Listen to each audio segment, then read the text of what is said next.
morning, good morning, good morning, good morning. First Sky Omaha in the morning. In the morning. All Man, right. beginning of that track kind of felt like a little Rakim. Felt like I ain't no joke. I used to let the mic smoke. Hey. RG mentioned that one time. Yeah. It is Friday, Is it? October the 3rd. Yep. Man. Wait, is it? Yeah. Love Supreme Friday.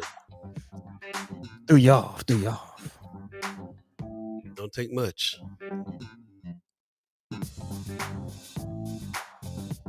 Welcome to a fresh edition of First Sky Omaha in the morning. In the morning. My name is Paul B. He's Buddy to God. Hey. Yeah. Another fresh day. Appreciate you guys coming in early with us. I see Mama God giving us a good morning, fam. That's what's up. RG said, Busy said this beat ain't no joke. That's Man. right. He used to let the mic smoke. Man. That was the man when that came out. Woo, Took it back. makes me happy I'm the age I am because when that dropped, mind blown. Only a few moments like that in life, and that was one of them. Man. Anyway, yeah, we can get off into it because it is kind of a Love Supreme Friday. You know what it is. We start thinking about arts, music, events, things that's gonna happen over the weekend. Kind of taking a little bit of break from things that's going on. Sometimes you need a little teeny break from Man. things. Yeah, is what it is. Lots going on in the world. We'll be talking about it for sure. Sue Kessler Hagen in the chat saying happy Friday. All stay cool out there today. Is going to be a hot one. Yeah, man. Really? Like 89. It's supposed to get up there today, the next couple of days. Man. And then some rain will hit a little later on in the week. And then it'll start cooling down, getting down into the high 60s and low 70s. So yeah, temperatures steady coming down next Okay. couple of days. If you're in Omaha, Nebraska, enjoy the sunshine. Man. It's going down. Michelle Yeah. Moreno gives us a good morning. How you doing today, buddy? I'm all right, man. Kind of dealing with a little man. Speaking of the weather, like the temperature has dropped over here, man. My sinus is kind of acting up, man. Yeah, I'm starting to Same. get get a little effect from that. So I'm dealing with that, but all in all, man, feeling good. Looking forward to today's conversation. As you see, we have some special guests coming on. Brother Nick, man, made a documentary, My Omaha. Pretty interesting documentary. Got a chance to view the screening a little early. So yeah, we're gonna talk about it today. As a fellow documentarian, yeah, man, yeah, I'm pretty excited. Pretty excited about this conversation. And yeah. How you feeling? Feeling pretty good. I also checked out the documentary early. As you can see, one of the main characters in it is Leo Lewis, the Hey, revolutionary Omahaan, and he'll be on the show today as well to talk about his role and what's happening here. We've been seeing the progress of this documentary over years, over time. So, and it's finally getting ready to be shown at Film Stream. So we'll be talking about man. it and have these guests on, as you can see, Brother Leo Lewis, Brother Nick Beaulieu, if I'm saying his name right, filmmaker and visionary lion. It's going down. It's going down today. So I appreciate you guys coming in. Stay tuned for those special guests that are coming. Recommend you watch the whole show, the next 2 hours, so we can dig deep into some of the topics and some of the things going on, as well as speak to some of those to those guests that are coming on for Yeah, sure. man. So appreciate it. Leg Keister got a happy Friday. The What's Friday yippee skippy. Is it my turn? It's your turn. Yep. Yeah. Take off today. Okay. Let me stretch a little bit. Happy Friday, yo, yay, yip, yo, yay, yo, yip, yay, yip, yo. But next time we'll do it to a beatbox so we can keep a little rhythm on it or something. Hey, yeah. A little, Good little, job. little challenge, little Good job. challenge. Good job. Brooke Allen gives us a good morning. Good morning. Maggie Miller Jenkins says we made it through the week. Well, Man, barely. RG says there she is with the Friday Yippee Skippies. That's yeah, right. man. Ariel's 402. Hit the like button. It's go home day. Nice. Marlon Okay. Harris. Yeah, I appreciate that, man. You've been on the road big time. So Yeah, and keeping us with you on the road. Thank you. Safe travels. Safe travels. safe travels. Marlon Harrison says, good morning, First Sky fam, and happy TGIF. Everyone, appreciate it. Pops gives us a good morning, Brooke, and love you too. Love you, Zane. Zane's in the house over here too. So The shout out to dude. Zane, the dude. Yeah, man. We're doing it this morning big time. There's a lot to cover today. It is Friday. So we highly suggest that you, if you have events and things that you're trying to go to and things you're trying to do, highly suggest you put them in the chat, put them in Friends of First Sky Omaha so we can make sure that we are addressing everything that's going on this weekend. And I'll fire it right on up. Well, first of all, before we even get to the haps that's happening in the community, I definitely have to talk about another person missing, Ayana Givens. Can't be went missing on the 29th. She's 18. Omaha PD is handling this as well. She's American Indian or Alaskan Native, brown, eyes brown, orange hair, 5'4" and 150 pounds. Again, if you see her or have any information, please call Omaha PD 402-444-5600. So yeah, appreciate that. Keep your eyes open there. This is one of the things I'm thinking about Omaha PD and that phone number that we keep seeing every time one of these missing flyers comes up, and thinking about the work that OPD does, and just thinking about some of the facts that so we feel like a lot of their services are necessary. I just wish that we had better relation. I wish that it wasn't things weren't a problem a lot of times that are a Mm. problem, especially for us in our neighborhoods. But shout out to them for being on the forefront of trying to help find some folks. May not be on the forefront, but they're definitely there to support that. And there's a line and some organization there that you can take advantage of by giving them a call if you see anything. So again, 402-444-5600. I was just kind of thinking about what Brother Kasim said the other day too about the work that he did with OPD during the parade, how that went. Also, something happened here yesterday. Something happened down on the Deuce over by Culture House and by our partners over there at Heart Ministry. There was a big gas leak that happened yesterday, Mm. and OPD sent out a huge kind of geo message to stay away from the area. And I thought about that too. Like, these are the reasons why we need this kind of organization. Like, it'd be great if we can solve some of the problems there. But man, it was good to hear when I got that ring on the phone. Like, this is happening in this area. Stay away from this area while MUD or I guess yeah, MUD fixes this problem. Checked in with the fellas. Everybody's cool over at Culture House. Everybody was cool at Heart Ministries. They got evacuated. But the evacuation process and the organization that happened yesterday made everybody safe, and it looks like MUD took care of that. So yeah, so just kind of thinking about the things that do work when it comes to the city and organization around here. Just want to shout some of those things out too, because we got a lot of things coming up, a lot of events happening, like this one coming up here from Empowerment Network, the Transformation 2030 Healthy North Omaha is coming. Free hot breakfast transformation 2030 holistic plan is going to be talked about. It's again over at 8:30. It's at 8:30 to 11:30 at the Swanson Conference Center. Let me see the address for that conference. 5730 North 30th Street, Building 22. So check them out over there if you want to do that. The Swanson Conference Center, that's happening at 8:30. This is on Saturday, October 11th. So mark your calendars for this coming up. With some guest speakers happening here that I'm kind of interested in talking to. Kenny McMorris, of course, from uh, Charles Drew Yep. is somebody who I definitely want to talk to. Dr. Richard Brown. Want to hear from some of these folks here. So Aja Anderson. So man, there's a lot of people that's going to be at this one, and I think this is going to be one of those bigger meetings that Empowerment Networks put together about the neighborhood. Definitely check it out, and yeah, it goes down. So that's happening. They also got, of course, First Fridays in the Village coming up, and this is something that I'm checking out too, man. The Union Glow Up Party is happening. There's a lot of stuff going on here. Ed Archibald and Jackson's Cafe, Just Be at the Revive Center, all up and down the Deuce. Shauna B at the Revive Man. Center. Yeah, J.R. Robinson at Noma. So it's going to be going down here for the First Fridays in the Village, and definitely go check this out. They put a little schedule there too.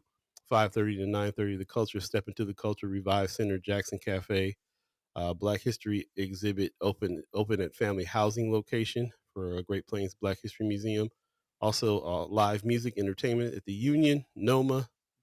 Man, just lots going on. Of course, Man. the glow up party at Union. We got to get somebody over from the Union to talk about the parties that they're having over there. It's going down.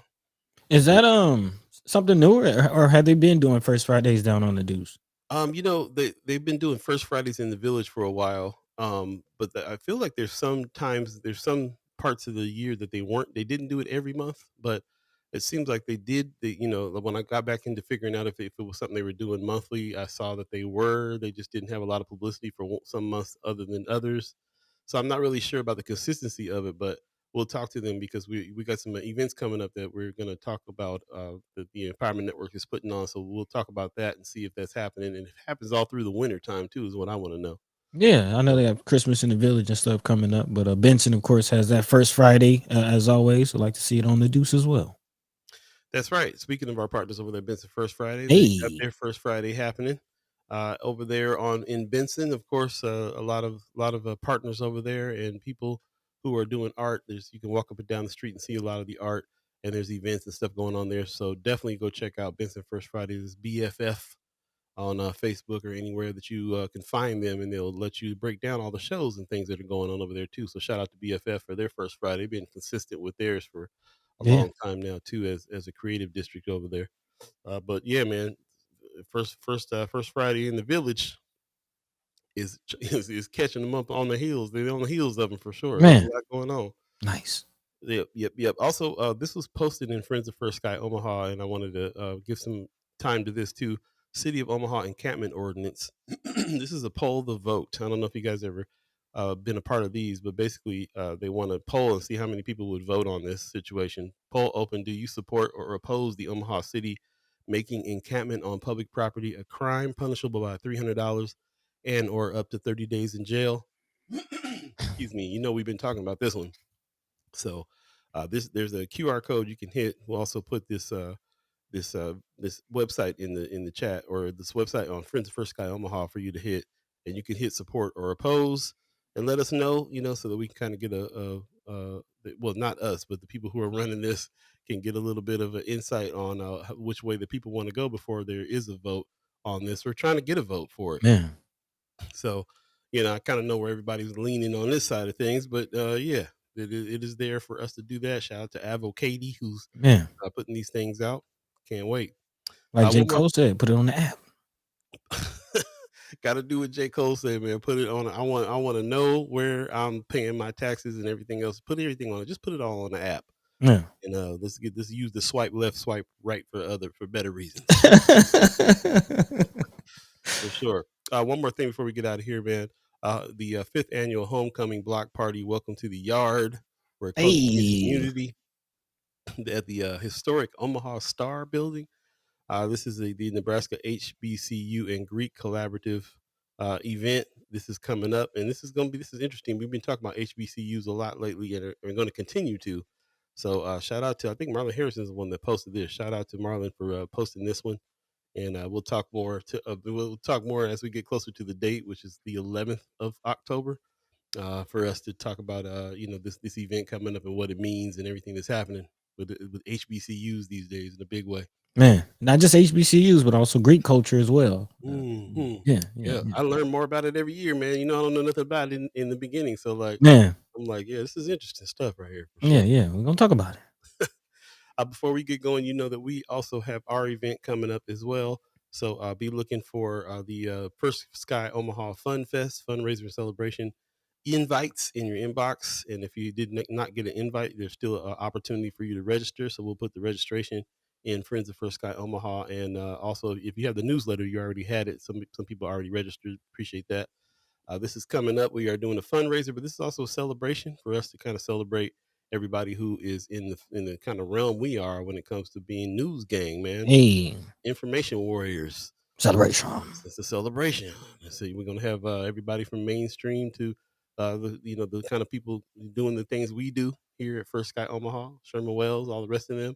Hey, Yeah, man. And but while I'm mentioning it, shout out to Channel 3 for going back and making that adjustment there, putting our name man, on. read my mind. Put some respect Mhm. on her name. Oh Hannah from Channel 3. Shout out. And we also gotta apologize to Hannah. I did not get the message on Monday at all. Like I didn't get the message till like Thursday. I was like, oh, she did write and ask if she can use the the footage. She get no response back from us, so they used it anyway. And then of course the whole controversy of them not crediting us for the footage and all that, and even hitting Brother Kasim up to be like, we're going to use some footage that is your likeness and all that good stuff. So they went ahead with it, but they came back and fixed it in post. So if you go now, you can see that there are, they put from First Guy Omaha on there. So shout out to them for doing that. And I got the chance to explain to one of the chat chimers about what Channel 3 is doing with this, which is a system that I haven't seen anywhere that's really kind of working. It's their neighborhood system that they got Mm-hmm. going on. They put a neighborhood reporter in the neighborhood. That person's supposed to report on that neighborhood. They get to know the neighborhood a lot closer to the neighborhood than a lot of these newscasters that come in and roll over and move to a different city in 2 years. This time, it seemed to be that people were developing actual relationships in the community. Shout out to Melissa Wright, Yeah. who is Northside correspondent, and she's been vetted and trusted, and has been doing some great reporting. And it's not just her reporting; it's also Channel 3 system. So I got to give credit where credit's due on that in a big way. With that, I'll go ahead and throw it over to Buddy so we can kind of talk about what's going on. Before I do, I see some people in the chat. Anthony Rogers Wright is hitting us from Memphis, Tennessee. Hey. Blues, brews, and free black people. Heard Okay. that? Sounds like a place to be, right Yeah. there. Take me to Bill Street. Kimber Snipes gives us a good morning. Good morning to you. Appreciate that for sure. Sean McCarthy says good morning, First Sky Nation. I like that. Hey. Appreciate that, man. Yeah, we nation building. Nation building. Heather Williams gives us a good morning, everyone. Thank you. Thank you. Kimber says, I'm on my way to politics and eggs with Chamber of Commerce, business leaders, and elected officials all in one space. Kimber go to more stuff than I even know that's happening. Man. She be hitting it for real, for real. So appreciate that. Kimber says she's registered through the newsletter. Sign up the newsletter. Please do sign up for Hey. weekly rap. Thank you. Thank you. Plug. That's what's up. Pop says my song HBCU I wrote decades ago is suddenly doing well. Interesting. Man, I gotta go back and check that out. Pops, I didn't know you wrote a song about HBCUs. Okay. That's what's up. Hey, it's a staple. It's a staple. So yeah, shout out to Dorothy and everybody behind that. Man, it's a part of the conversation spaces and places. We're gonna be talking about that. Not today, but yeah, look forward to those conversations. But yeah, let's get into what we will be talking about Yes, sir. today. As Paul mentioned, several things happening, man, locally, nationally, internationally. Man, things going on. So as always, if there's anything on your hearts and minds, feel free to drop that into the chat. As always, let your mind be free. Let your voice be heard. Definitely want to hear your voice on some of these issues and topics. Of course, still reeling from the incident, the run-in between Bud Crawford and his security team and Omaha Police. Of course, Omaha Police Chief Todd Schmatter and now Omaha Mayor John Ewing have both issued statements since then. Some saying that this whole situation has been blown out of proportion. We'd love to hear your reactions and thoughts and comments on some of those comments. Also, shout out to Sister Kimra, who is sharing this story. And of course, if you just read the story by itself, you're not going to get the context that we're laying into it. And shout out to Sister Kimra for bringing this to our attention as far as, again, not just another incident, a 19-year-old caught with a firearm in the Douglas County Park, but again, this 19-year-old part of the Karen community. And again, one aspect of the Bud Crawford conversation that we haven't really talked about is the gun laws and how the gun laws have changed in Nebraska and what this means not only for traffic stops in the future, but just encounters with the police in general. Again, continuing that conversation, reminding the people that the gun laws in Nebraska have changed as far as concealed carry, and you necessarily don't need a permit anymore, which means more firearms in the streets, more encounters, more tense incidents. What does the future hold? So we'll be talking about that. Also, speaking of the future, future's looking bright in South Omaha. $5.8 million going to a global market. Of course, development spaces and places is what we're talking about this season. Have you heard about this? What are your thoughts? Let your mind be free. Jump into the chat. Also, continuing to look at not just development in the communities, but development across the state to the tune of prisons, not just McCook. Again, that whole situation with the Cornhusker clink, but now national data coming out that Nebraska still ranks near the top of the U.S. in prison overcrowding. So again, what does that mean? What does that look like? Where are we in the state of Nebraska as far as prisons?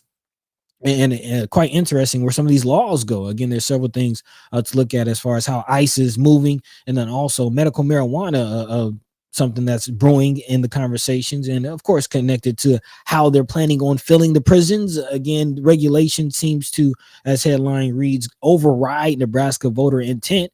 Again, kind of going along with what we've been talking about as far as elected officials undermining the will of the people. So again, we're going to be talking about that and more throughout the show. As Paul mentioned, we do have our special guests coming through. Again, brother Leo Lewis and Nick Beaulieu. Might be mispronouncing his name. Let's get his last name right. Put some respect on his name. He's doing good work. My Omaha, the documentary coming out soon. In the meantime, between time, Paul B. Yo, yo. What say you?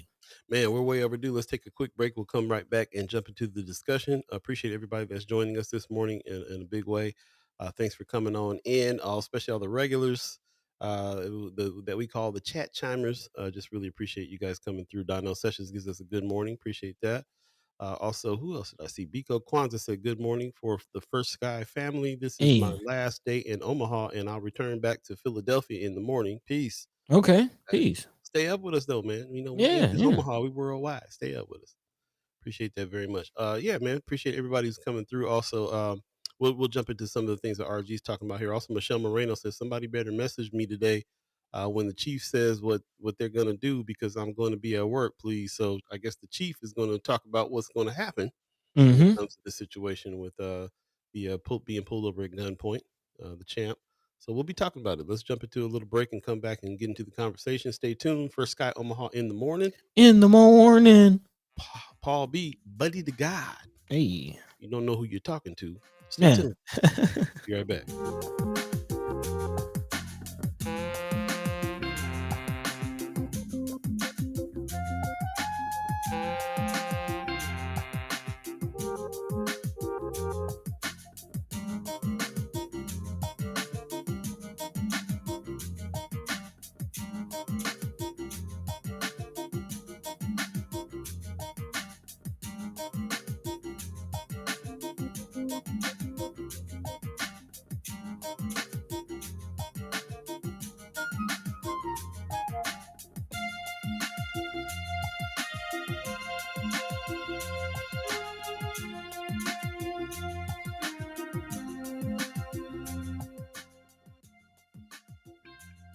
Welcome back. Welcome back. Welcome back. Welcome back.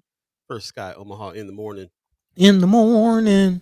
Paul B, buddy to God. Hey, Technical difficulties as yeah. always. Appreciate you guys joining us, coming in, staying with us. As you saw, we have special guests coming in, and definitely stick around for that. We've been wanting to talk to Leo Lewis here for the a while now. We've been a minute since we had him on the show, so definitely want to talk to him not just about the film, but about everything else that he's got going on. You know, he's Mm. one of the true revolutionaries here in Omaha, Nebraska, and it's been that kind of a week for us, brother Kasim on Monday.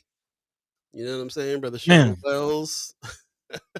Yeah, man. So it's kind of revolutionary week going on right here, and I we'll definitely keep talking about it. But in the meantime, between time, let's go ahead and jump into some of this conversation, and yeah, let's get it fired up. What's first on the agenda, buddy?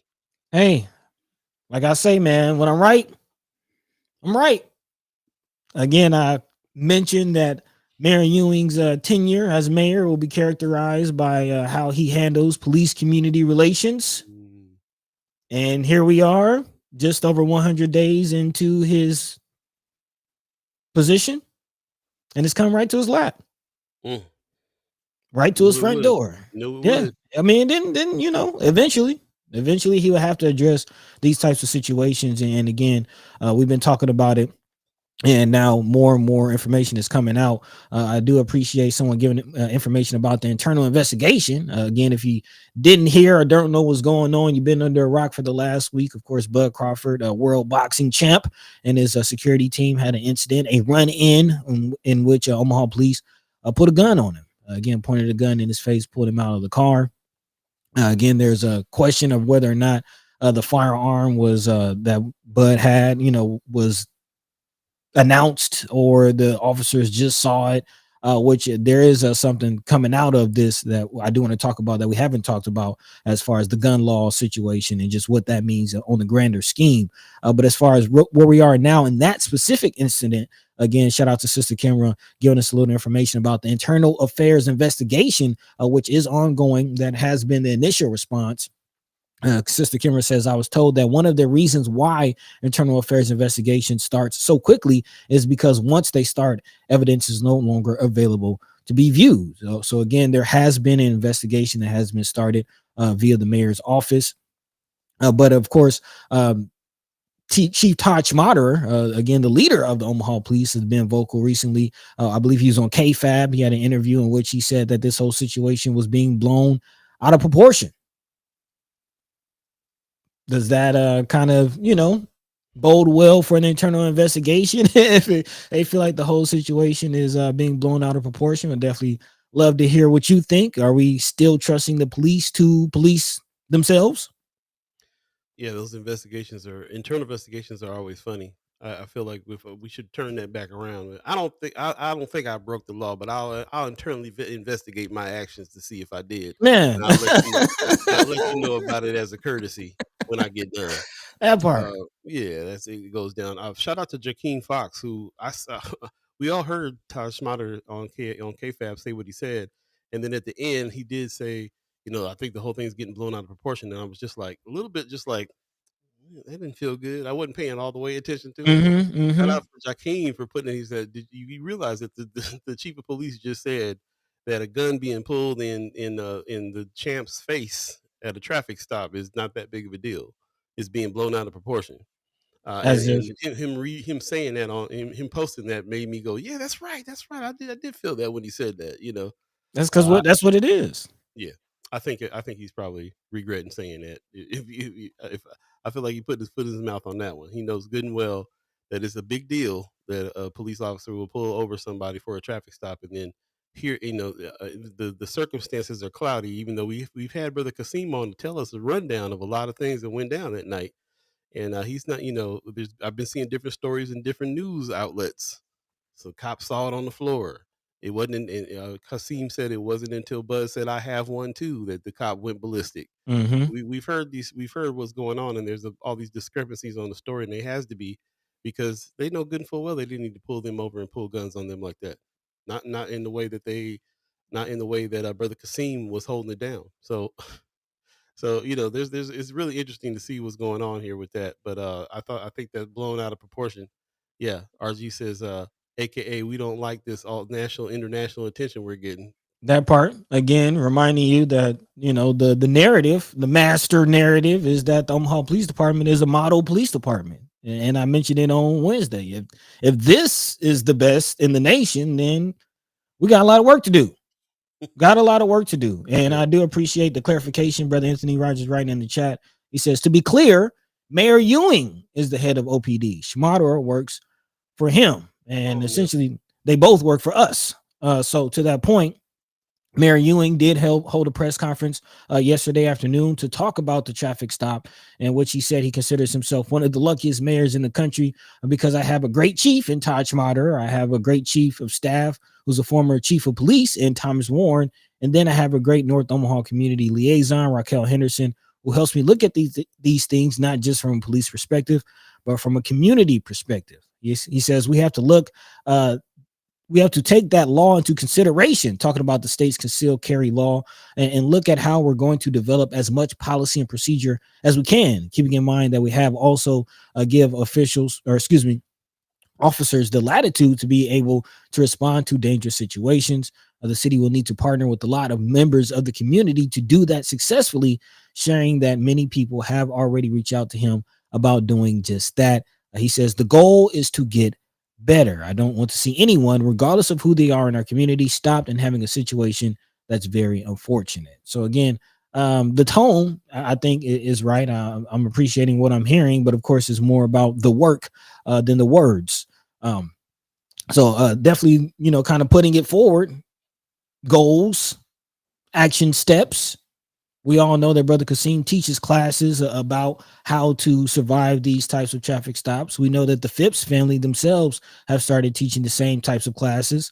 Um, Maybe we can get some city dollars behind these types of efforts. yeah.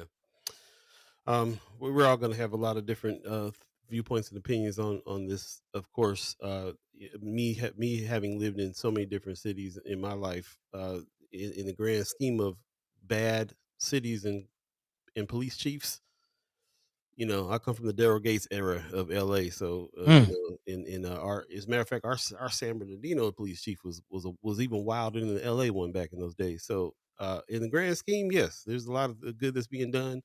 There's a lot of cities that's got a worse situation going on, but of course, all of it needs a little bit of a lot of tweaking, a lot of refinement.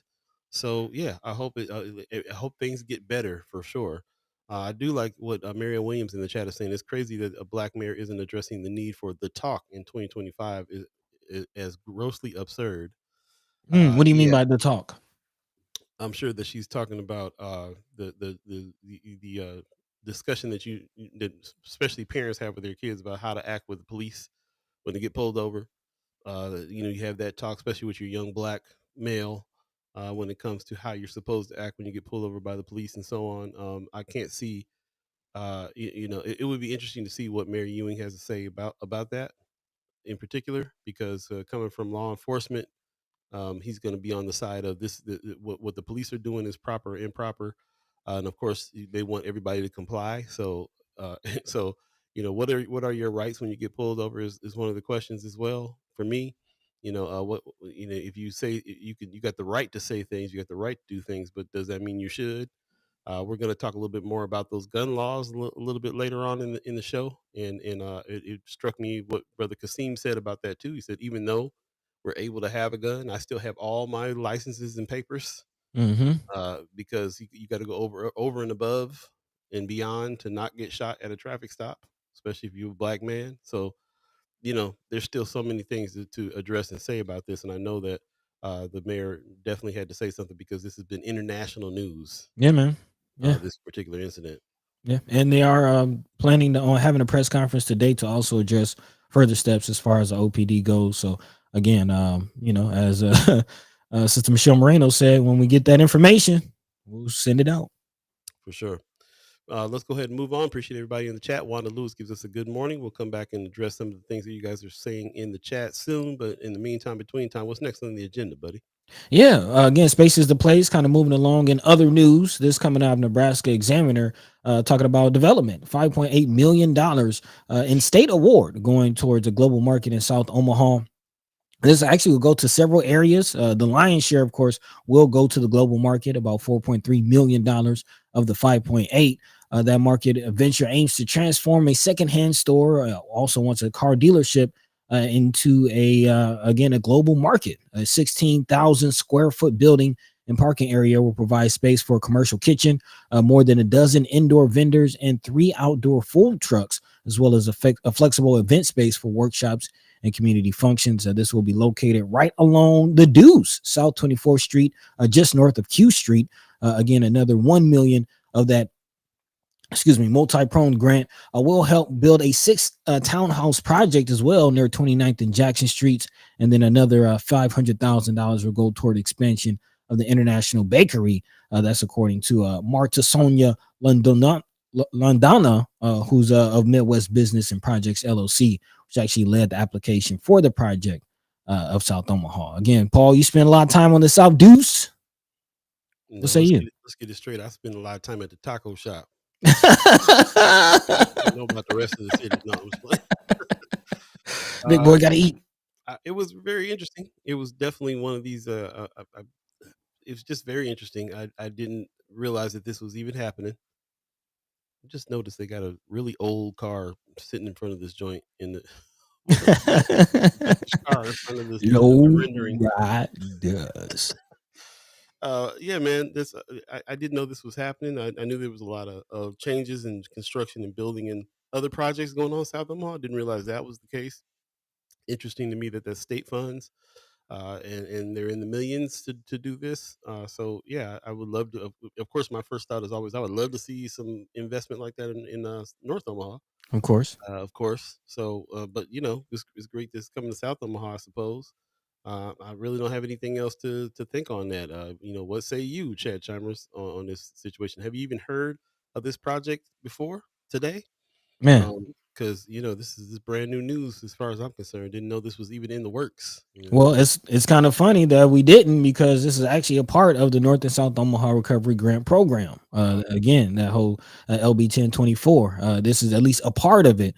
This is actually the project trios among about 130 groups and businesses to share the 235 million earmarked for that grant program, again, Mm, intended to spur economic growth in the areas hardest hit by COVID-19, i.e., North and South Omaha. Also, a part of this is TIF, again, buoyed by about $827,000 in mhm, tax increment financing, which was approved by the Omaha City Council. The global market carries an overall price tag of $9.4 million. That's according to Gloria Patricia Avalos of GPA Properties, who owns the property and will be the market CEO. So, again, a lot of people asking, where's that money going? Where's the changes? Where's the impact? There you have it. Follow the mhm. money. Katie L in the chat, good morning, says this project sounds awesome. South 24th has a lot of life, and I'm glad to see a state funded community collab. She says I live just east of South 24th, and I hadn't heard until today. Mm. So very interesting. Anthony Rogers Rice says 5 million for a supermarket. How much again for more shelters to assist houseless folks? Yeah. Um, there was a 1 million Oh, will one go towards million it. Yeah, earmarked for that. yeah, Okay. 1 million of the five, only about 4.3 of that will actually go to the global market. Again, 1 million will go towards 6 townhouses in the area. That's around 29th and Jackson, and then another 500,000 will go to the expansion of an international bakery. Hmm, okay. Interesting. Uh, but Arrows 2 says in today's political climate, it seems like it would be a trap and less of an economic improvement. Interesting. Hmm. That's an interesting thought for sure. Also, Yeah, Anthony Rogers Rice says Omaha is going to be so bankrupt in in the next 5 years, handing out money that it doesn't even exist, while people are leaving in droves. Yeah, this money, this money that they're spending from this was earmarked, has to be used. I for think this. Brother Senator Terrell McKinney is actually like putting something together to check in with the DED on those funds that they won. Him and Senator Wayne won. That money still is supposed to be doled out for these projects. So it is there. It is interesting when you see those big numbers, knowing what we know about the bankruptcy of the city. The city is losing money all the time. So but you can't reappropriate stuff like that. I mean, they try to, but I don't think that happens a lot. So it's just Well, interesting to see like what's going to end up happening with the budget, if they're going to try to move some things around, if they're trying to hold back from people that are supposed to get money from the 1024 project. well, I do want to clarify, because these are state funds, so it's not necessarily coming out of Oh, Omaha's coffers. These are state right. funds that were actually appropriated from federal appropriations. So as far as Omaha going to be bankrupt, I don't know. We do know that Nebraska, as a state, is on a slippery slope to being bankrupt for sure, and that is, per the senators. And to the point, also, Anthony Rogers Rice saying handing out money that doesn't even exist. I don't think it's the handing out of the LB 1024 money that's the issue. Moving along to the next article, it's Hmm. the investment in prisons. It's the hundreds of millions of dollars that they're spending to build these prisons that no one wants. Mm. That's the issue. Furthermore, not only are they spending more tax dollars to build these prisons, they're keeping people in these prisons rather than letting them out to work and boost the tax base. Make it make sense. Again, here we are. Nebraska Examiner reports, moving along, that Nebraska ranks near top of U.S. in prison overcrowding. That's the Office of Inspector General of Correction reports. Again, Nebraska has the country's most or second most overcrowded prison system, depending on who you ask, and it has been like that for several years. But yet still, here we are. Inspector General of the Nebraska Correctional System, Doug Kubernick, confirmed the rankings in his 2025 annual report released in September. In it, he wrote that Nebraska ranks first in prison overcrowding when measured by operational capacity, second behind Alabama, where the crowding is measured by design capacity. Nebraska formally entered a prison overcrowding emergency in 2020 during Freedom Summer, when the system surpassed 140% of its design capacity as determined by the available bed space across all prison system facilities. So again, these facilities are not designed to hold the amount of people that they're holding.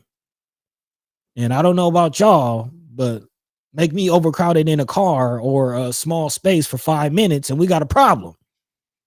These are people spending decades Sometimes, again, shout out to our partners over at Flatwater Free Press for doing the reporting on the double bunking that has been going on and some of the riots that have gone on. It is not a safe space for anybody, not just the inmates, but also the guards. Shout out to some of our chat chimers who, have loved ones who are guards and, give us insight on what's really going on. We've been talking about this overcrowding for years. For Yeah, years. years. So again, here we are, the same issue. We've been talking to the senators. Does not look like it's going to be alleviated anytime soon. And quite honestly, it's going to get worse with this McCook situation. Shout out to Senator Margot Juarez for letting us know that McCook is not, she's seen it firsthand, gave us her firsthand account, pulled up. In her opinion, that space is not going to accommodate 300 detainees. Saw it firsthand. Man, so again, we can talk about this a little more. Paul, we'll say you it's about 8:40 in this Yep, thing. 8:40. We actually got our special guest waiting in the 7:40. wings, so I'm gonna go ahead and 7:40. If you believe in the concept of time, That part. wherever you at in the world, It's 4:40 for some folk. there it is. There it is. So we'll go ahead and bring on our first guest, brother Leo Lewis, in the house. Hey, what's Cool up, y'all? dude, revolutionary, human, artist, and all Man, the other things. Man, appreciate you coming through, brother. How you doing this morning? Doing well. Good to see y'all. man, it's always good to see you, brother. Always good to see you, man. Love you, brother. How you been? How you been? Likewise, man. Life is well. Life is well.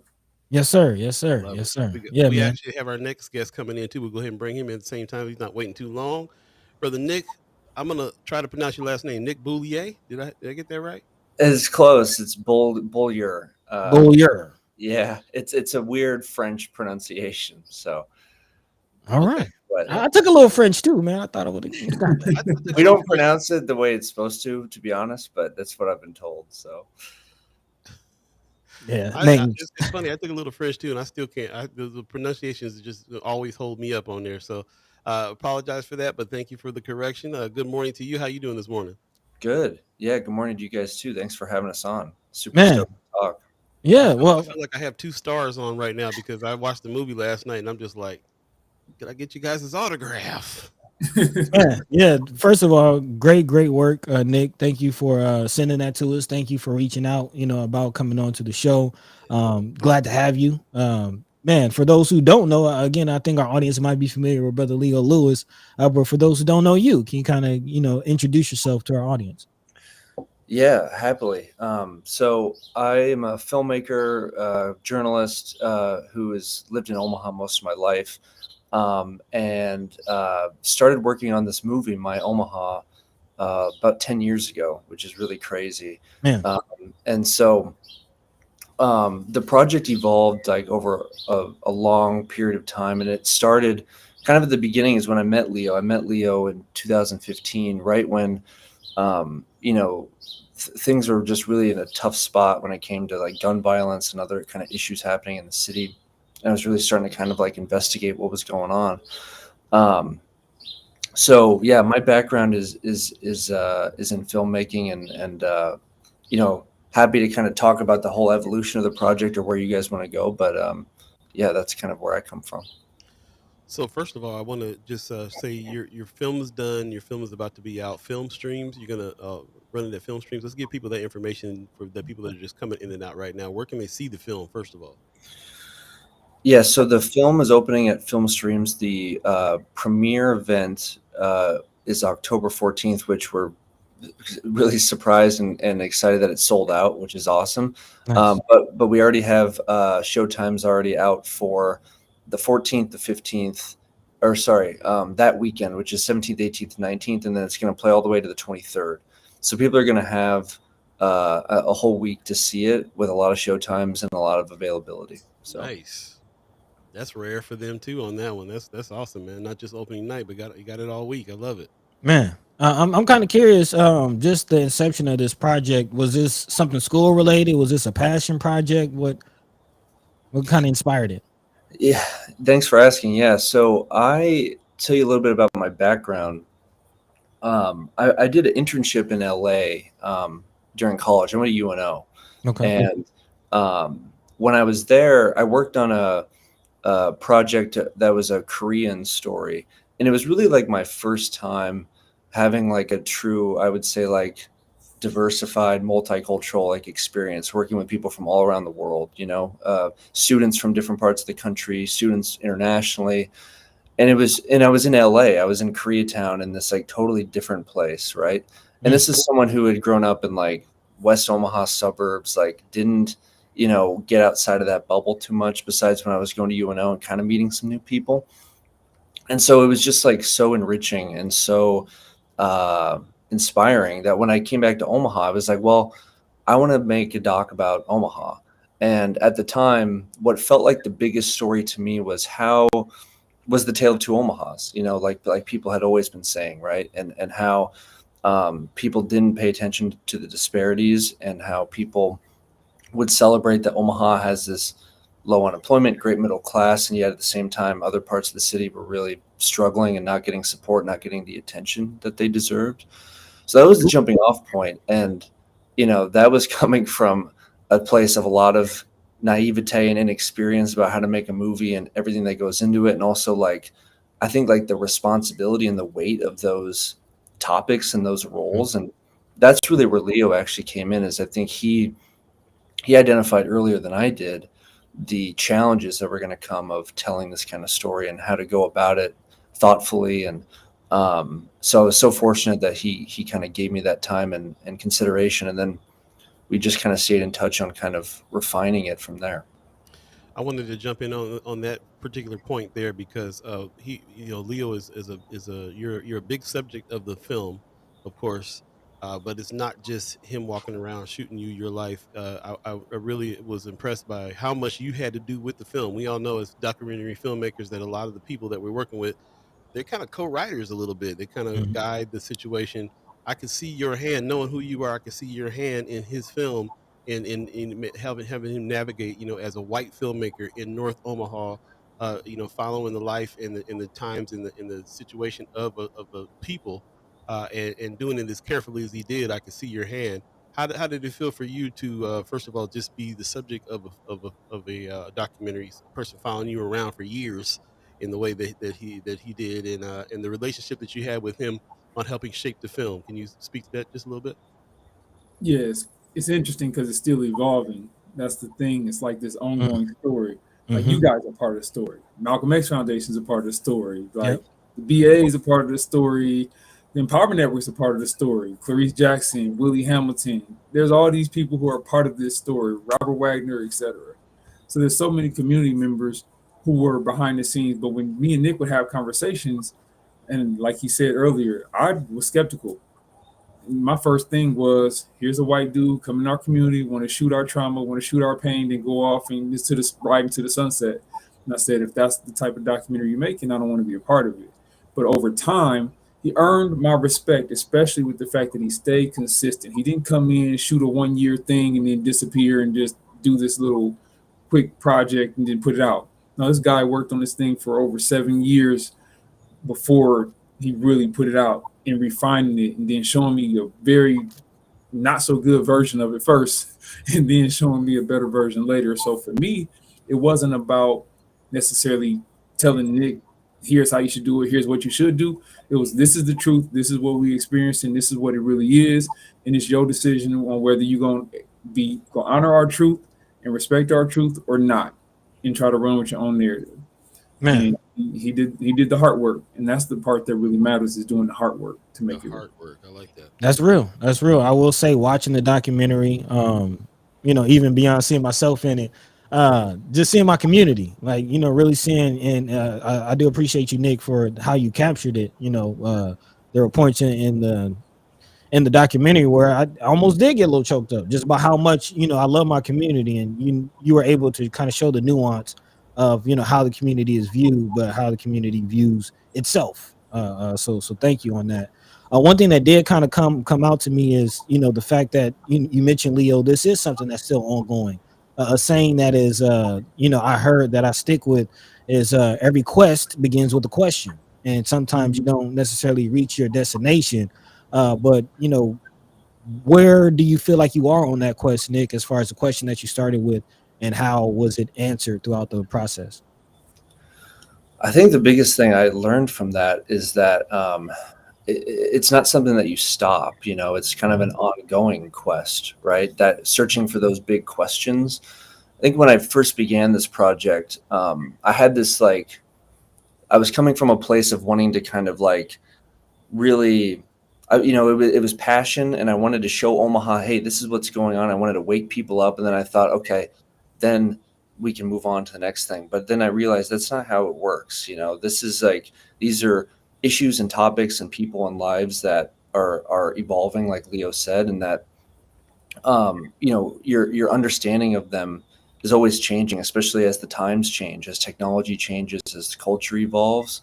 So I think the biggest thing I learned is that I have to be conscious of not thinking that I have all the answers, that I've figured it out, you know, and that became clear to me while making the movie too, because there was a point in time where, especially when everything was happening in 2020, you know, with the protests, I thought, man, I've been shooting this dog for several years now. Like, I get it, you know, like I don't need the education. And that was like, I had to quickly be like, okay, wait a second, you don't, you know, like there are things that you're not understanding.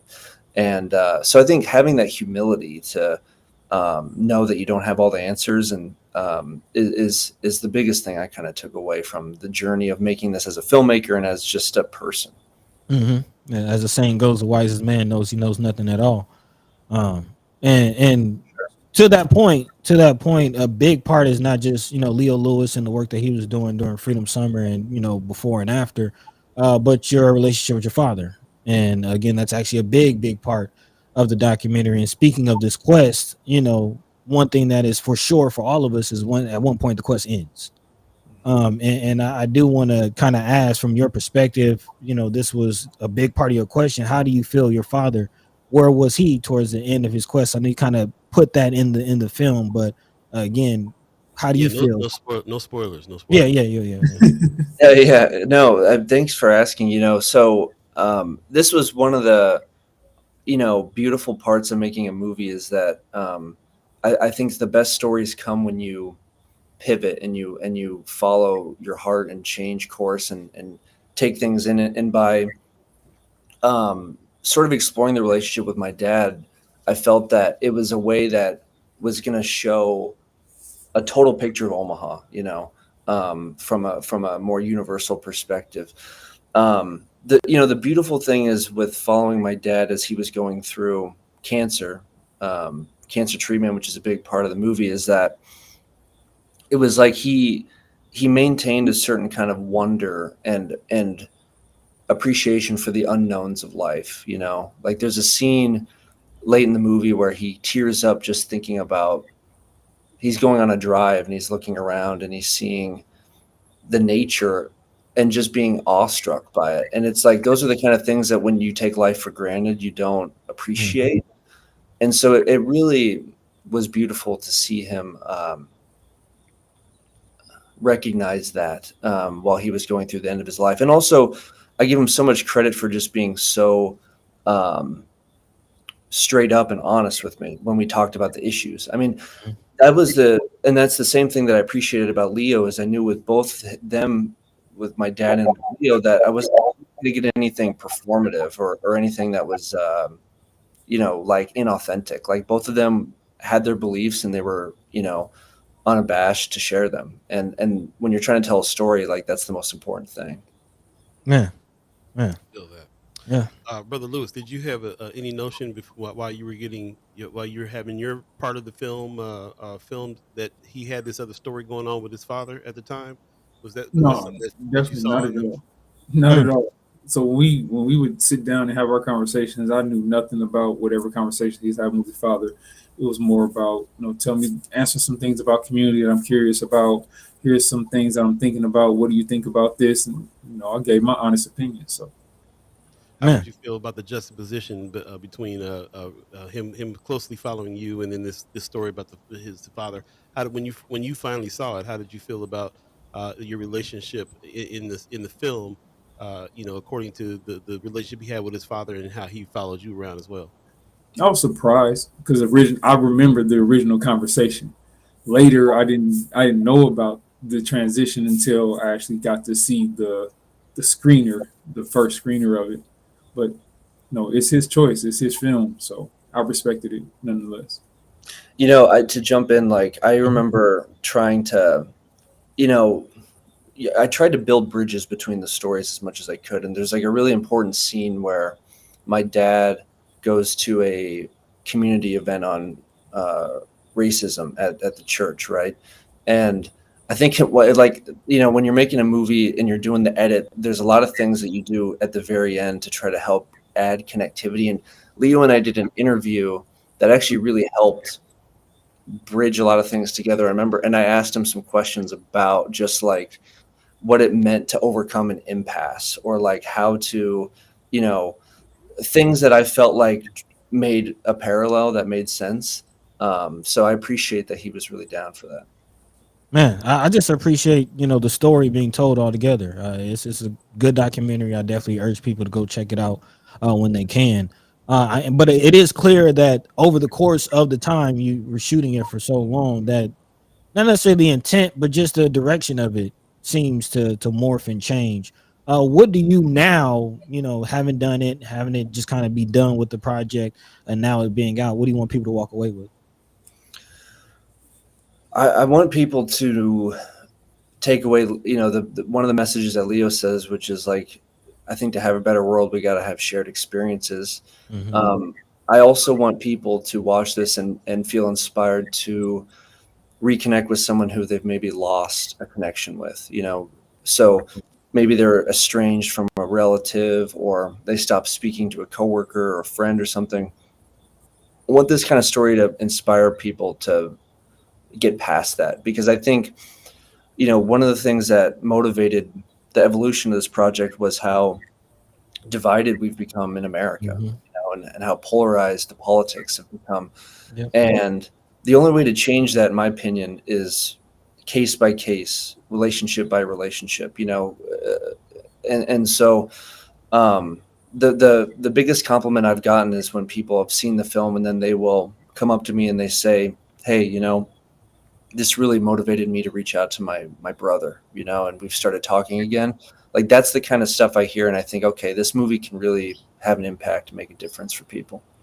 Man. It really can. The impact is going to be all across the board as well. Because I was very struck by watching Leo. Now we've been working with Leo since 2016. Yep, We go yep. back, and Yeah. we were there for a lot of these moments that you witnessed.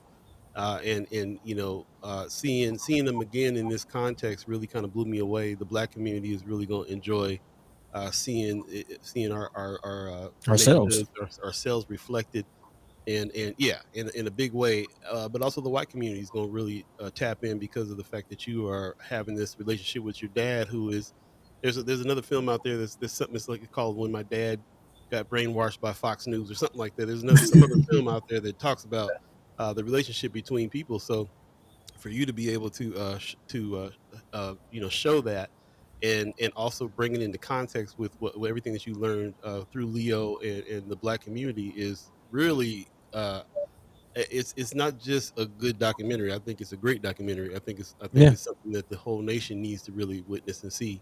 And I think it's going to be widely, you know, to have an appeal for a lot of people in a big way. Yeah, I mean, oftentimes we have come to learn through doing this show, doing Mind and Soul at the Malcolm X Memorial Foundation, that a large part of what happens in Omaha almost mirrors as a microcosm of what's going on nationally, which is very, very interesting. You know, when you think about it, like the parallels are crazy. And I'm kind of curious as far as, you know, as you dove into that and started to learn that. You had mentioned early in the documentary that, you know, as a child it was a game to drive through North Omaha, and now here you are being embraced by the community. How have you changed through this documentary? Man, so many ways, you know. And one of those is that I really feel like I learned what community really means, you know, like what Mm, it means to be a part of a community. What was so beautiful about making this film is I felt, you know, so embraced and loved and respected by everyone in North Omaha that I encountered while making this. And And that was even through times where I probably didn't deserve or have earned that kind of grace, you know? I mean, they, I mean, I showed up to and filmed, I mean, probably hundreds of events, you know, and a lot of times I was introducing myself for the first time, and the love that I felt in those spaces, like, has always stuck with me. So, you know, that is something that I really gained. I also think, just kind of like we were talking about earlier, the humility that I've also gotten from doing this. And I think that when you're trying to like take on social issues and you think that like you have the answers, you can get on a high horse sometimes, and you can kind of like dismiss people who disagree with you, because it's a fight sometimes, right? It's like you know, you feel like you're striving for something. And I think I learned about, you know, you got to maintain a certain amount of groundedness, you know, and respect for the other side, even if you think the other side's opinions are completely wrong and backwards and harmful. You still got to have the discourse. You got to find a way to get them onto your side eventually through having conversations and having a dialogue, you know. So I could probably keep going, but there's so many ways. I mean, this film basically captures my 20s, you know, and I think a lot of people in that period of time in their lives are figuring out what they stand for, who they are, what their values are. So just like anyone else, I was going through the same stuff. There you go. If you're just joining us, it's 8 o'clock. If you believe in the concept of time, you're now in the second hour of First Sky Omaha in the morning. In the morning. We got our special guest in the chat, Brother Leo Lewis II, who you all know, and also Brother Nick Beaulieu. Did I do it better that time? Yeah, there we go. There you go. Well, yeah. Yes. Filmmaker extraordinaire, as far as I'm concerned. For this to be your first documentary. Well, I guess it's not your first. Is it your first documentary film? My first feature length documentary. Awesome. Definitely look out for being able to check it out. Film streams. I'm already seeing people in the chat that are very excited about it. This is called My Omaha, and it's going to be playing at film streams coming up. What were those dates again? Yeah, so people will, if you don't already have tickets, you'll be able to get tickets starting October 17th. So that weekend, we got showtimes at Film Streams, the Dundee Theater, and it's going to play until the 23rd. So people have a week to see it. What's striking me about this thing too, and I want to ask Brother Lewis here on that. We saw you, and we saw a lot of somebody keeps on calling me and saying we need to do a documentary about 2020 Freedom Summer. Because there's been so much has come from it. Our First Sky Omaha has come from Freedom Summer. You know, Culture High, all these places and all these movements and all these organizations have come from that time period. And when it comes down to it, bro, this is a revolutionary time period, especially for Omaha, the whole nation, but Omaha in particular. And this documentary covers a lot of that. And I was just thinking about that too. Like, you were in the middle of doing this documentary as this 2020 summer was coming. You were able to be there, document a lot of what was going on, bring it into context. How much of this, like, right place, right time, do you feel like, about, how lucky were you to be there? But also just the work and seeing even your growth, Brother Lewis, over time too. The way that you were in the 360 meetings. It's funny that even nowadays today we got people walking into 360 disrupting, like it's the same story. Like, you guys is taking the money. It's the same story going on. Shout out to Willie Barney, bro. That brother be taking it, taking the hits for a decade, bro. Because he's a spokesperson. He's the person that stands up and says, "This is what we're doing." So he's gonna get the brunt of the heat from everybody who's doing that. But it was great to see that part.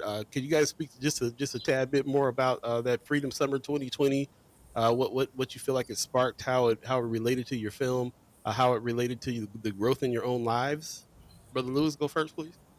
Yeah, I appreciate it. Yes, 2020 was just a big transition. Now, remember, I just became the president of the Malcolm X Foundation in 2019. So 2019, and all I had was a year. And y'all was there. The Malcolm X Foundation wasn't sitting on a whole pot of money. We was grassrooting it all the way out the gate, just going.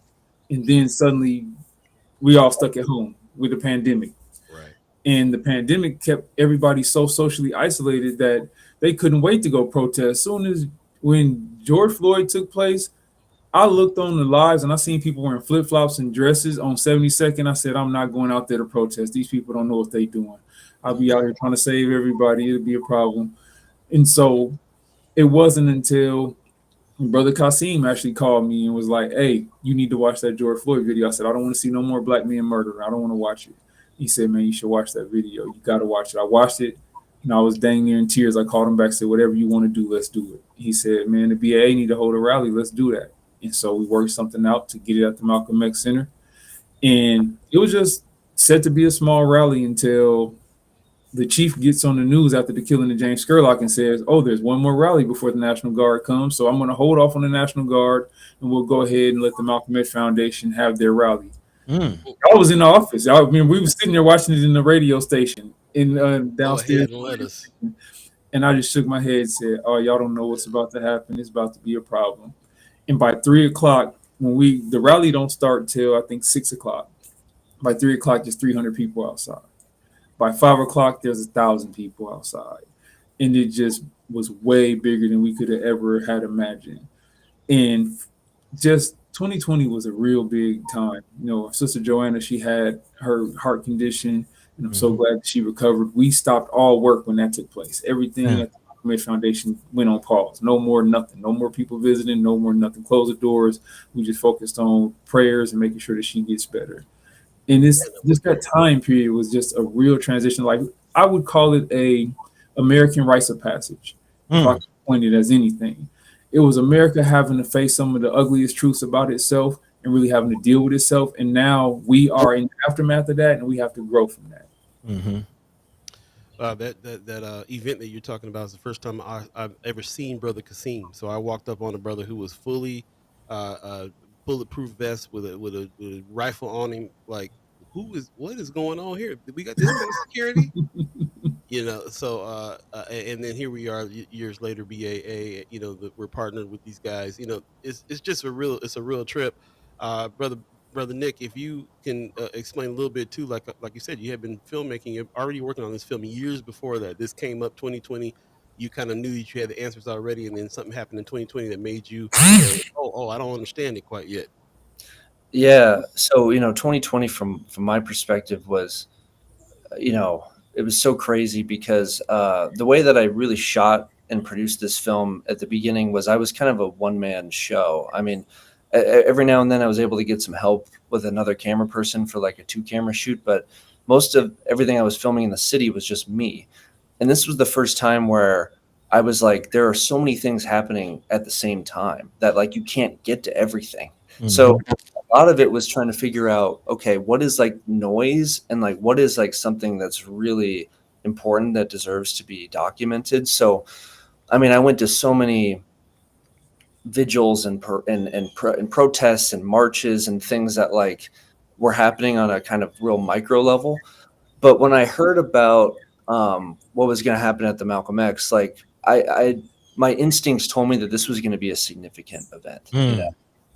And when I heard that Leo was speaking, I knew that was something I needed to capture, and that when thinking about my film, that this could potentially be just a really signature moment when it comes to this whole arc that we've been capturing over years.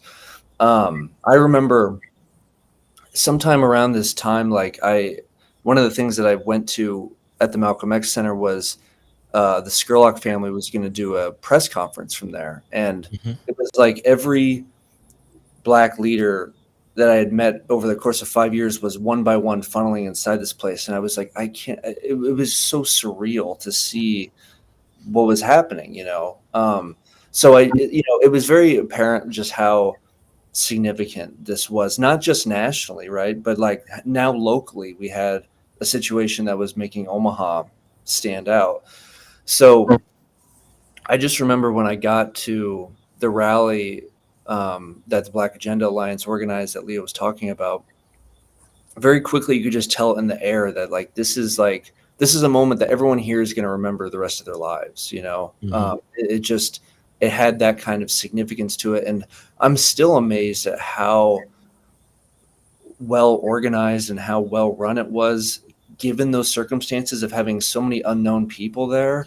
And given it was just masterful, and so many subtle things that were really powerful. Like, you know, there's a scene in the movie where Leo instructs everyone to look someone right in their eyes who they're standing with. And, you know, usually I'm filming at these events, right? But I actually put my camera down to take part in that. And it's still something I think about because it moved me, you know, to have that experience. I was glad I could show a little bit of that in that scene.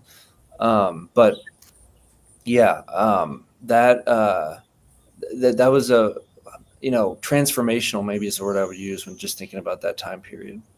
Nick, were you out there with a drone at that event? No, but I know who did have it. Yeah. Yeah. When I saw the drone footage, I was like, we found them, because I remember Leo going, "Hey, somebody need to tell me who's droning around here right now." I do remember that. I was happy to see that we found the culprit, and we got that in the film.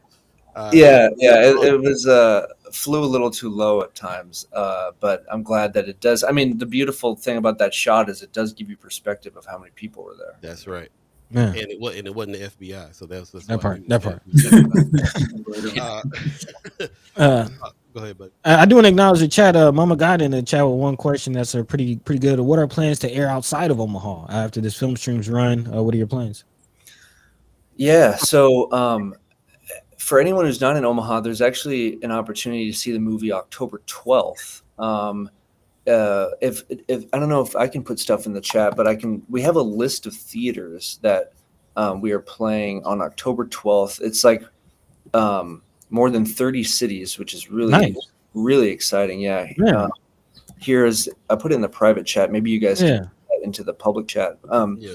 But we got into this thing called the In Real Life Movie Club, which is they choose movies that they think are just really great for audiences to have conversations around. And this is a no-brainer, right? So, I mean, we're playing in so many cities. Like, we're playing in San Francisco, San Antonio, Houston. We're playing in like Juneau, Alaska, like places I never thought we were going to play, you know, like all over the country. So that's a one-day event.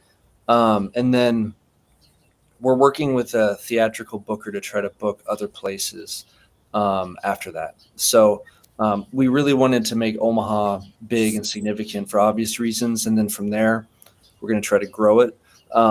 If there's anyone listening from out of state who wants us to take the film to their community, on our website, we have a contact form where people can reach out and make that request, and we can get in touch with them. So our plan is to get it out as far and wide as we can.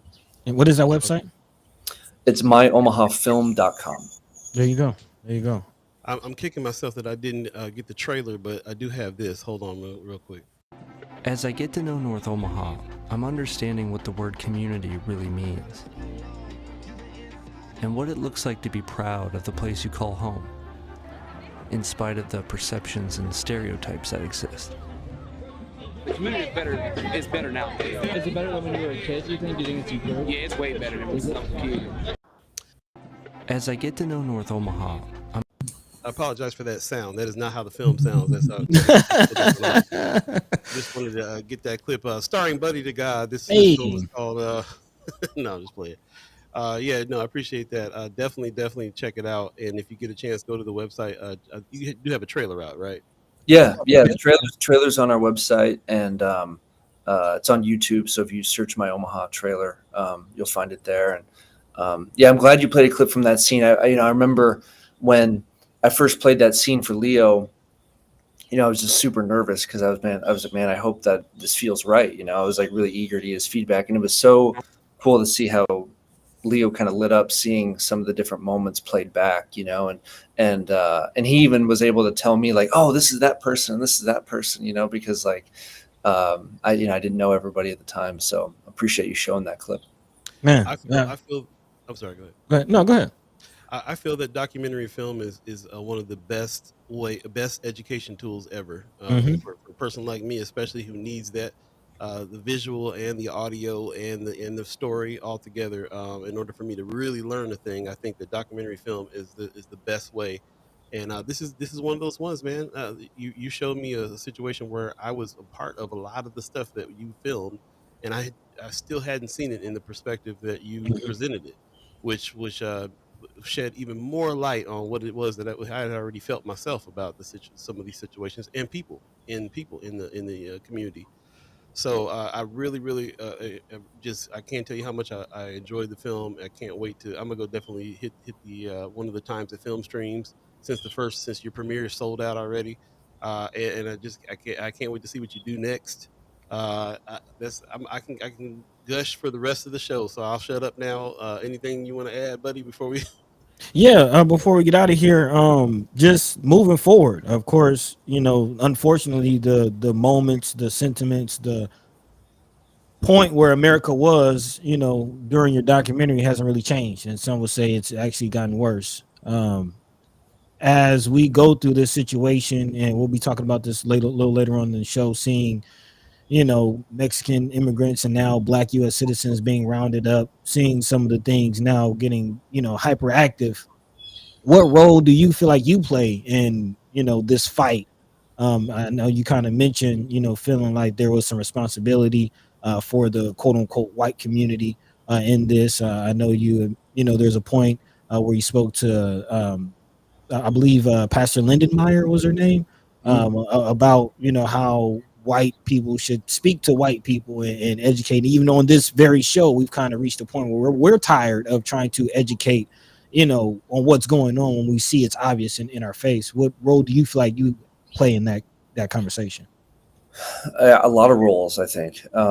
It's just the beautiful thing about film is that it lasts forever, and that the context for it and how it can be used can really be adapted to the times. You still see people screening A Time for Burning and using that film as a teaching modale 50 years later.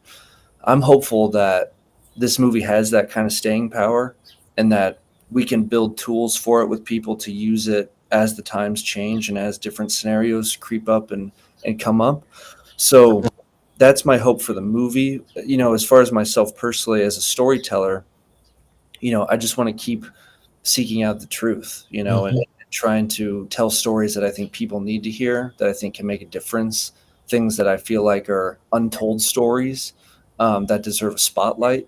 And then myself personally, just continuing to try to be a good person and a good member of the community I live in, and giving back in the ways that I can, trying to educate folks both on issues, but also on what I do, like I've done a couple workshops on documentary filmmaking. I created a thing called Documentary Omaha, just to try to also show people like what the art form looks like, because it's very empowering, to be able to tell your own stories, right? And so if I can give back to people in that way too, I'll feel like I'm making a difference.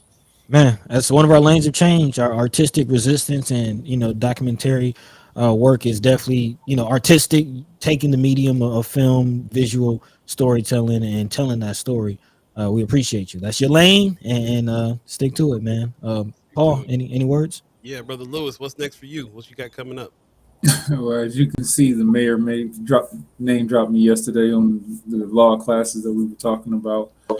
So still organizing around that situation with Stephen Phipps' family and also other individuals who have been victims of police fatalities. But that's just one of very many things that are going on. I guess after the film drops, there's going to be another set of things that need to take place. I think in Omaha, we have a unique opportunity because we're literally in the middle of the map. We're from the O&E, one, literally. And oftentimes people will say that we're a small town. We're big. We're the biggest small town you'll ever live in. And so if we're the biggest small town you ever live in, then we should operate like a cohesive community. And I think especially for the Black community, as long as we're able to secure our identity in a way that feels authentic to us, we can then intermingle with others, as Malcolm tried to teach us. And as we mingle with others, we can make collaborative efforts that are real and legit and actually benefit us as a community, as Black people, and then as Omaha as a whole. And then we can truly be a model in a real way, nationally and internationally. So I look forward to just continuing on that path and making that work. Man, that spins me off into a whole nother realm, that conversation I would love to have with you, brother Leo, about where we are as far as the work moving forward, the work and the period that we're in. I've said it many times. The civil rights movement already happened. We're now in the human rights movement. And I Boom. remember a conversation that you and I had about continuing specifically the work of Malcolm X and what Omaha, can play on the global scale as far as taking some of these issues to the human rights assemblies and to the United Nations. I don't know how much you want to speak about that, but Yeah, we're gonna talk about that here in the future. I don't think we got yeah, enough time to talk about that one, but I'm definitely on that wave, and that's what we got to do. Black is a color, and we are more than that. yeah, yeah. And I will kind of push that notion to you as well, Nick. Obviously, through this documentary, you're trying to, as we all do on this show, trying to understand the environment that we're in, trying to understand our place in that environment and our relation to that environment. And as I push the question of what is your role in this conversation, I would kind of urge you to challenge whiteness too. I think getting away from this ideology of blackness and whiteness, it's not helping anybody. It's not helping anyone. Neither one of them are a nation.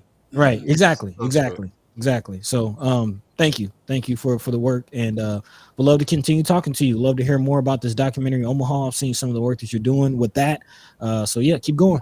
Yeah, no, thanks for having us on, guys. I mean, it means a lot, to that you guys like the movie and that helping us get the word out, because I think it can be increasingly hard for a story to feel like it can resonate with everyone in the city. And that's really what I'm hoping this can do, is bring people together from North Omaha, from West Omaha, from South Omaha, from anywhere, to be in the same space, and for people to feel what it's like to have that kind of, experience. I think is going to be very special. I remember one of the very first, I think the first time I ever sat down and did a formal interview with Leo, it's like 2018 or something. I asked him, like, are you trying to change Omaha? And he said, I'm trying to change the world. And I was like, okay, and then I see, years later, like, Leo is changing the world. And that's how you do it, is you do it by starting within your community and within your city. And people take notice of that at a bigger level. Right. So I continue to find inspiration from him and from everyone else I met making this film. And these stories that are in the movie continue, right? I mean, these are all, living people that have missions and that have goals. And so there's a lot to be hopeful for, even as times can sometimes feel pretty dark and scary too. So It's funny. You were just. I was just thinking that myself. I was thinking the story is so ongoing. Everything that's going on now, even just with Bud getting pulled over and the gun in his face. As a documentary filmmaker, it's like, when do you decide you're gonna stop? Because you literally keep going.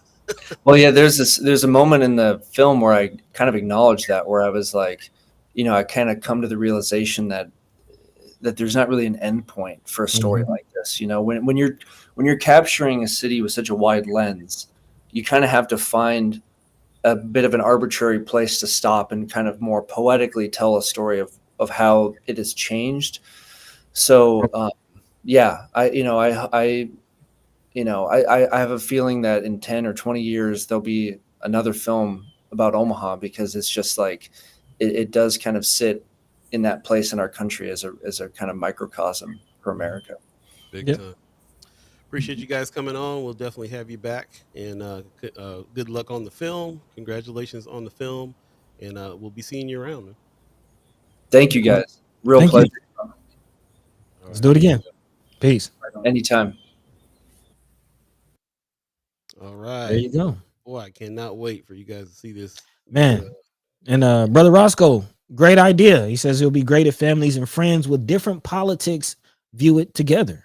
Yeah, this will definitely be something that can spark some conversation, get some minds going, and bring some people together. That's what it's about. I love it. We'll go to break. Before we do, just want to give a shout out to everybody who joined the chat and was giving these brothers respect and asking some good questions and making some good comments. I thought I saw earlier somebody talking about how Freedom Summer changed their life. I'm sorry I didn't get to everybody's comment, but I see what page you're on all these, and you're gonna be blown away when you watch this documentary, for real. We'll take a quick break, and we'll come back and finish out the show with a few more things in the news, and then also some haps. It is Friday. Love Supreme Friday. If you got plans this weekend to go to any of these events, let us know. We'd love to hear about it. If there's events that we're missing, we would also love to hear about that and figure out which ones that we need to be checking out this weekend. Hopefully, something that'll give us a little bit of a break, a little bit of respite, relaxation over the weekend. Get filled back up with art and love in order for us to keep on fighting the good fight. So stay tuned. We'll be right back. First Sky Omaha in the morning. In the morning. All Beeee, buddy to God.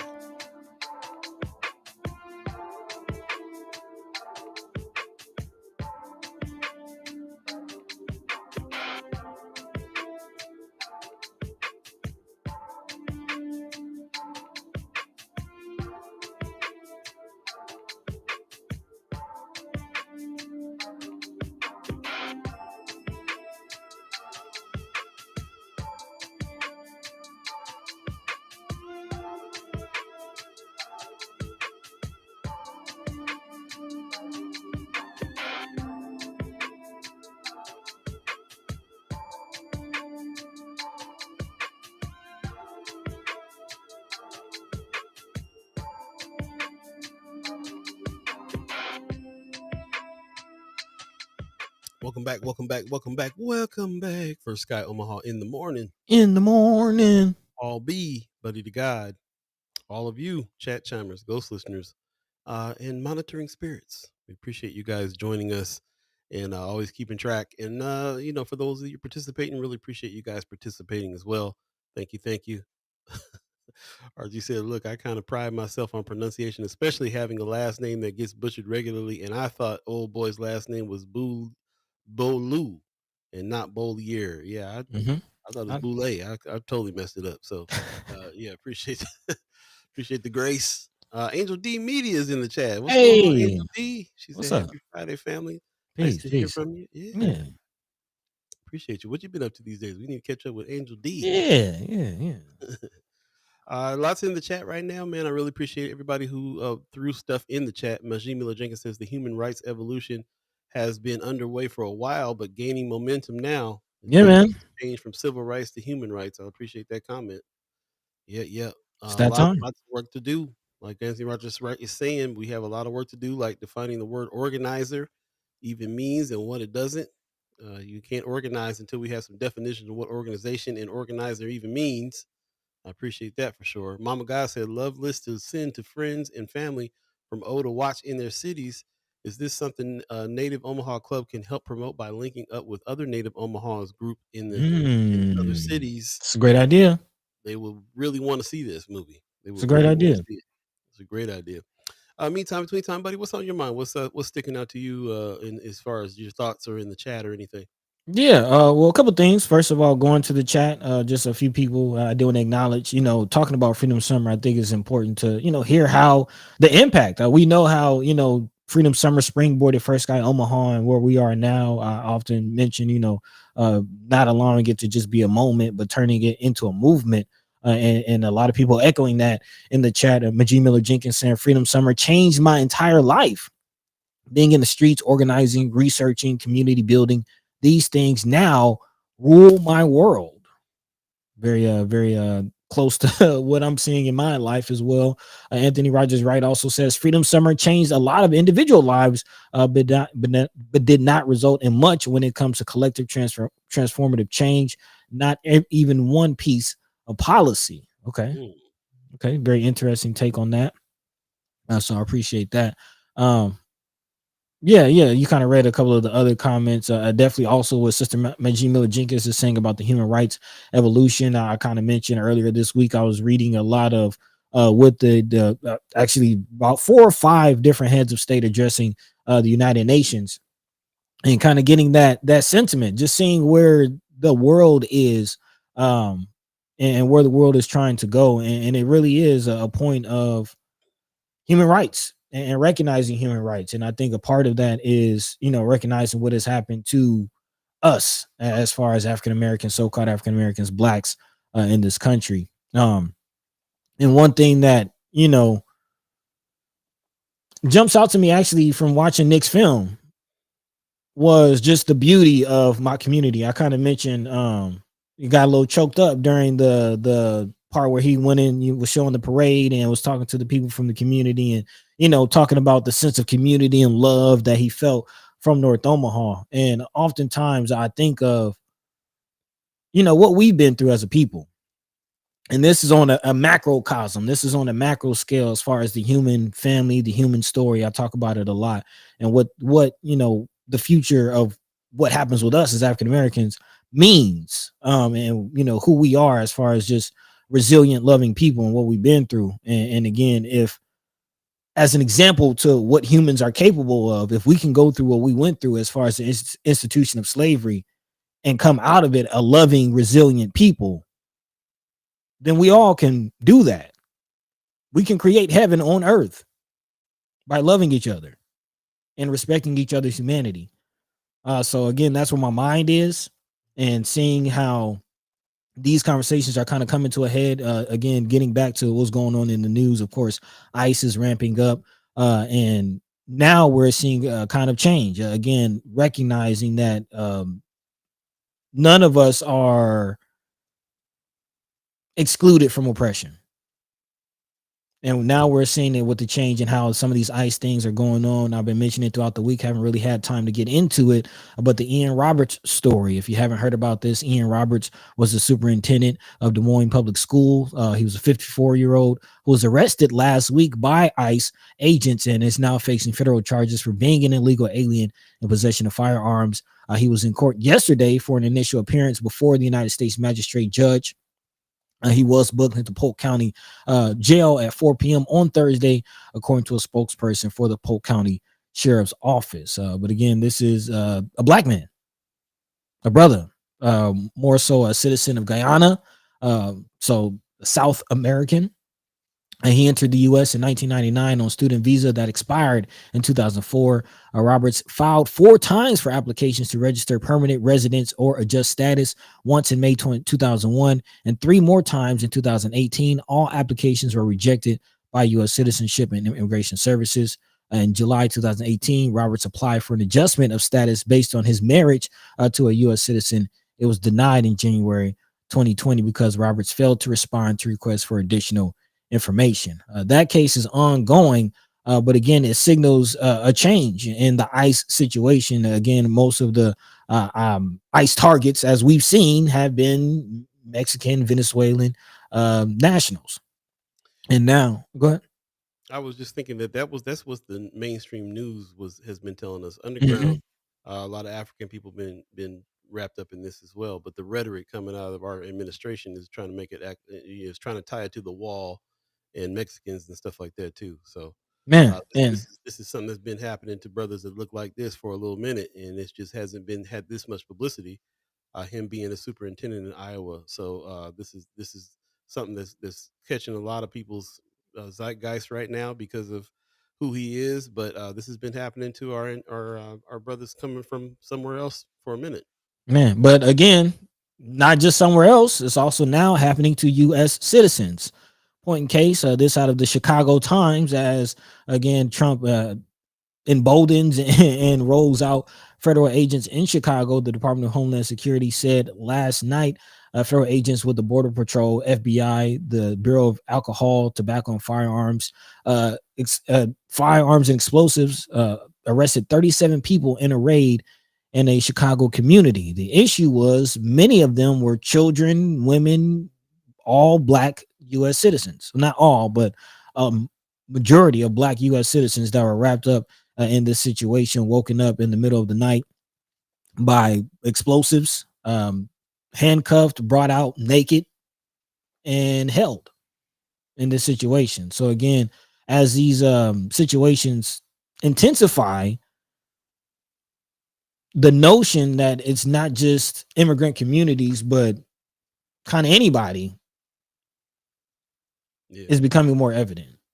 Big time. Big time. It's unavoidable. I mean, I've gone through the process myself of kind of thinking about, well, will we be affected? And sometimes you seem a little far away from it based on where you are, where you stand, where you're at. But that's why we got to keep talking about these examples all around the country right now, where this is happening to American citizens. It's happening to people all around us. It could be us, could be our family members at any point in time. This is just what it is. and we cannot continue to do that. We cannot continue to do to ignore this and act like this might not happen. This might not happen to us, or we're in some kind of position where it won't. It's just not the case. So I appreciate that very much. Just wanted to before we go on here, just want to give a shout out to some people in the chat that are Mhm. having some conversation. Appreciate Way of Life, new name in the chat. Appreciate you. Just thanks for your comments. And just to let you know, we kind of use the chat as a conversation with each other, as if we're talking face to face and responding to each other's conversation at the time. So just appreciate what you're saying, and I don't want to gloss over it. I will definitely come back through, especially about medicine. She's definitely somebody who's down for the cause with us. Friend of First Sky Omaha. We are looking, thanks to people like Medicine Song, thanks to people like Linda Lathan, who is also a First Sky fan, that's really trying to help us connect with Lincoln more. Lots of good stuff going on in Lincoln, and we definitely want to get closer to some of the players out in Lincoln and big them up as well. Me and Nature Medicine, I actually talked about doing some work here as far as podcast stuff is concerned in the past. So we might have to get back to that. But yeah, appreciate everybody who is part of this and chiming up. I just thank you for everybody who's participating here with us as well, and jump into this conversation. So, again, like I said, we use the chat so that we can kind of speak like we're speaking face to face. So let us know, how has this situation with ICE especially affected you? Anybody in your family getting caught up here? Do you feel like I feel? Where at first I was trying to make sure that I was kind of feeling a little bit disconnected from it. Like, yeah, that's happening to people, but it's not necessarily going to happen to me and my family. And then come to a realization, oh, it could very well happen to me and my family. Yeah. Let us know in the chat if that's a feeling that you've had before as well. Definitely want to see what's up. Anything sticking out to you, buddy? Yeah, just looking at Way of Life. Apparently, some people know the brother, Majee Miller Jenkins. Saying so glad to see you on her way, and just seeing new names, So, man. Make sure y'all tell a friend to tell a friend. We've been doing this for some years, but it does seem like things ebb and flow as far as our audience goes. Just make sure you tell a friend, let the people know what's going on. We will definitely continue to have these conversations, and we'll love to have your voice as a part of the conversation. Again, Way of Life saying in the chat, we have powerful voices here in Nebraska, the revolutionary ones, the women, not just men, must be given their spotlight and protection. Wholeheartedly agree with that one. word. Also, Biko Kwanzaa, another name that we're seeing here in the chat, says we can't talk about human rights until we learn the Human Rights Charter before we can even talk about the subject of human rights. And I appreciate that. I'm a person who have read the Declaration of Rights of Indigenous Peoples. I've read, some of the human rights charters as far as it comes to children and what's going on. And I wholeheartedly mean it when I say this issue of black and whiteness and this whole color stratification of human beings needs to be eradicated. Word. Yeah, man, it's something that's been used against us for so long. Like, everybody knows it's a construct. Like, why are we still working? Living by it makes no Man, sense. and it's not just like a social construct. Like, these are things that are embedded in the laws. Look up the Christian black codes. Someone mentioned earlier the Nuremberg laws, as far as how, or this might have been something I read in preparing for the show. But again, people talk about fascism, and I think that somebody posted this on Friends Up. People talk about fascism and what's going on in the United States now, but again, fascism has been a thing in America. And how, again, Jim Crow and the Christian black codes and all of the laws that we just got rid of 60 years ago. It wasn't that long ago. Right. The civil rights movement was only 60 years ago, and it was because of all of these laws that were created based on this illusion of blackness.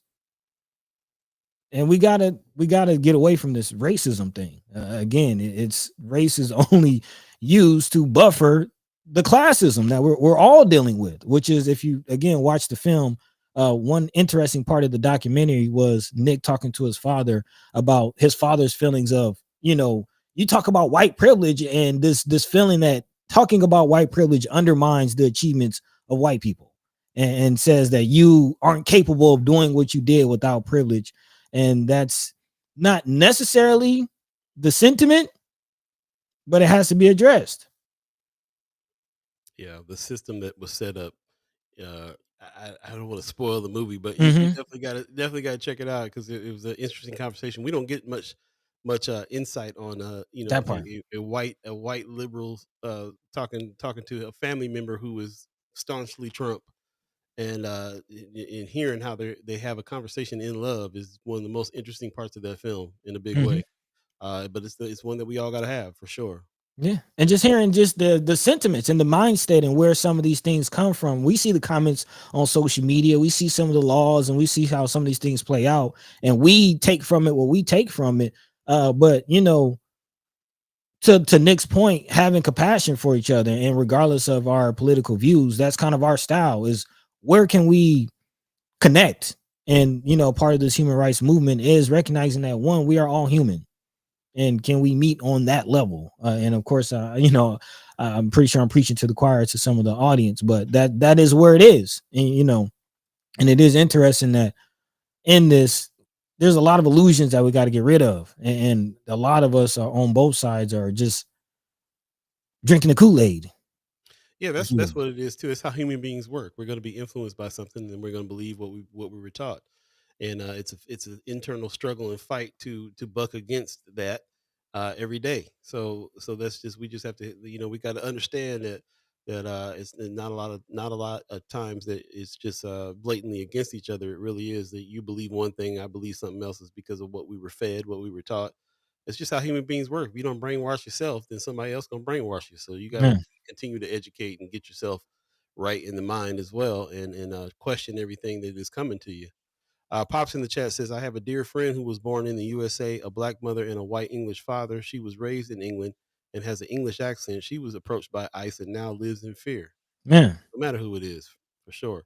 Reggie Clark in the chat. Good morning. Good morning. Another a strategic communicator says, human beings, period. Divisions divide, unity multiplies. That's what's big up. time, big time, Way of Life in the chat says, I too am one of the revolutionary ones. Biko just forwarded me this live link and I checked it right away and I'm listening. Thank you, King. man. Appreciate you and Biko, man. Appreciate these are the new faces, the new names that we're seeing in the chat. We appreciate that. We appreciate the work that y'all doing. As you can see, this might be a place for you to come and have these conversations because we are absolutely trying to build a team, build a community of people that are about action, that are understanding a certain way of what it is that we need to be doing in order to create change. And so I appreciate you coming through. I appreciate the Bico giving the link. Please do that to anybody else that you think would be good having these kinds of conversations with us. Would be benefit from it and can also benefit the conversation. Hmm. Please, share the show. Share it on your Facebook page. If you're on YouTube, do us a favor and share the link.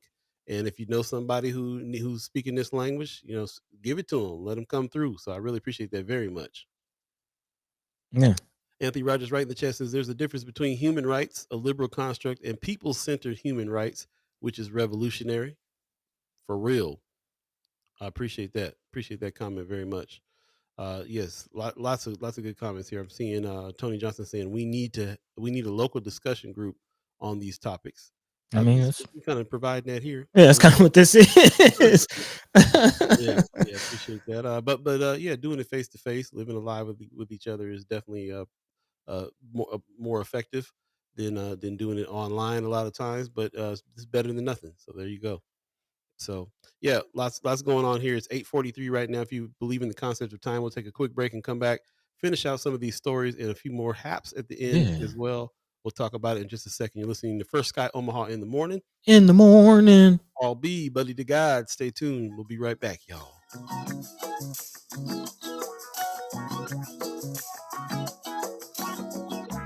Time to get my hustle on. Hustle till the break of dawn. Do whatever makes me strong.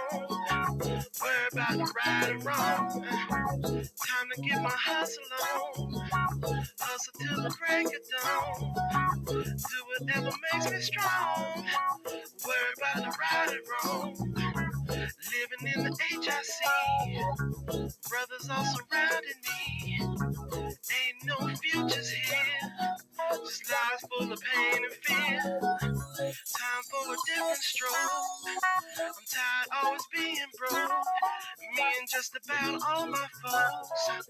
Tired of being without hope, so it's time to get my hustle on. Hustle to the break of dawn. Welcome back. First Sky Omaha in the morning. All B, buddy to God. All of you chat chimers, ghost listeners, and monitoring spirits, appreciate you joining us today. Thanks for joining us for this week of shows. As a matter of fact, lots of revolutionary talk this week, lots of revolutionary players this week in a big way. Man, went down. So if you miss any parts of these shows and these interviews, go back and check them out. We're on Monday, Wednesday, Friday from 7 to 9 in the morning live. And then you can go back and check these shows out on Facebook and YouTube after the fact. For the moment, we're going to be making some changes here pretty soon as well, because we don't really know what these social media platforms are going to keep doing. Man. And that's the key. So definitely check that out. Our Fun Fest is coming up. Be looking out for invites for that. Also look out for the registration for this as well. And if you get the weekly rap newsletter, you've already gotten a link to that. A lot of people have come through. Appreciate that. This is our fundraiser and celebration that's happening. But it's not just raising funds for the work that we're continuing on to do, but it's also a celebration of everybody who is out here, boots to the roots, really trying to keep the truth out in front, spread the information, have some conversation, take some action. This is what this is all about. We want to honor everybody in mainstream media and in alternative press and everybody in between, content creators, everybody in between that's doing the good work of really trying to keep everybody informed so we can have the right action taken on the things that we need for change out here in this community. So appreciate that very much. Earlier this week, I forgot to mention one of our partners, Swing Left Nebraska podcast, was going to interview Crystal Rose this week. I usually talk about this on Monday when they release it, but we got caught up. But definitely go check out a podcast, Swing Left Nebraska, wherever you get your podcasts. Interesting to hear what Crystal Rose has to say. She's running for Congress. A lot of people in Friends of First Sky Omaha in the chat had a lot to say about this lady. So this is the opportunity to get to hear where she's coming from her. So shout out to Leah Keister and everybody who's working at Swing Left Nebraska for this podcast. Shout out. And I appreciate that very much. Appreciate all of you. This is also the month of October. We're going to be talking a lot about lead remediation. And there'll be some things about trying to keep children safe. This is kind of the month to keep children safe from things like lead. I forgot what the official month of October is called. I'll find out. But it is more about keeping kids environmentally safe. And so this is the reason why the city's kind of chiming up here. Health department's chiming up here about lead remediation. Again, we've been talking about lead remediation for a while. We'll have somebody on shortly to talk about this Omaha lead site remediation process. They'll test your soil. If you're eligible, then you might have to get that taken out. They take it out for you and then replace the yard with clean soil inside. So if you are a person who thinks that you might need to get some lead remediation happening, or you haven't had your yard tested, definitely give them a call. Hit them up at 402-731-3045. It's a free test, and it's a free remediation as well. So definitely check that out. There's no point in you not having a test because it's free. And hey, you never know. A couple of years we might have to be growing food from the front yard anyway. So gotta do what you gotta do. Make sure your lead is right. In big way. Yep. I like Maggie Miller Jenkins is saying in the chat, I'd love to have a shift in wording from rights to responsibilities, just like a shift from freedom to sovereignty. Interesting comment. Appreciate that very much. Definitely got me thinking about that for real. So appreciate it.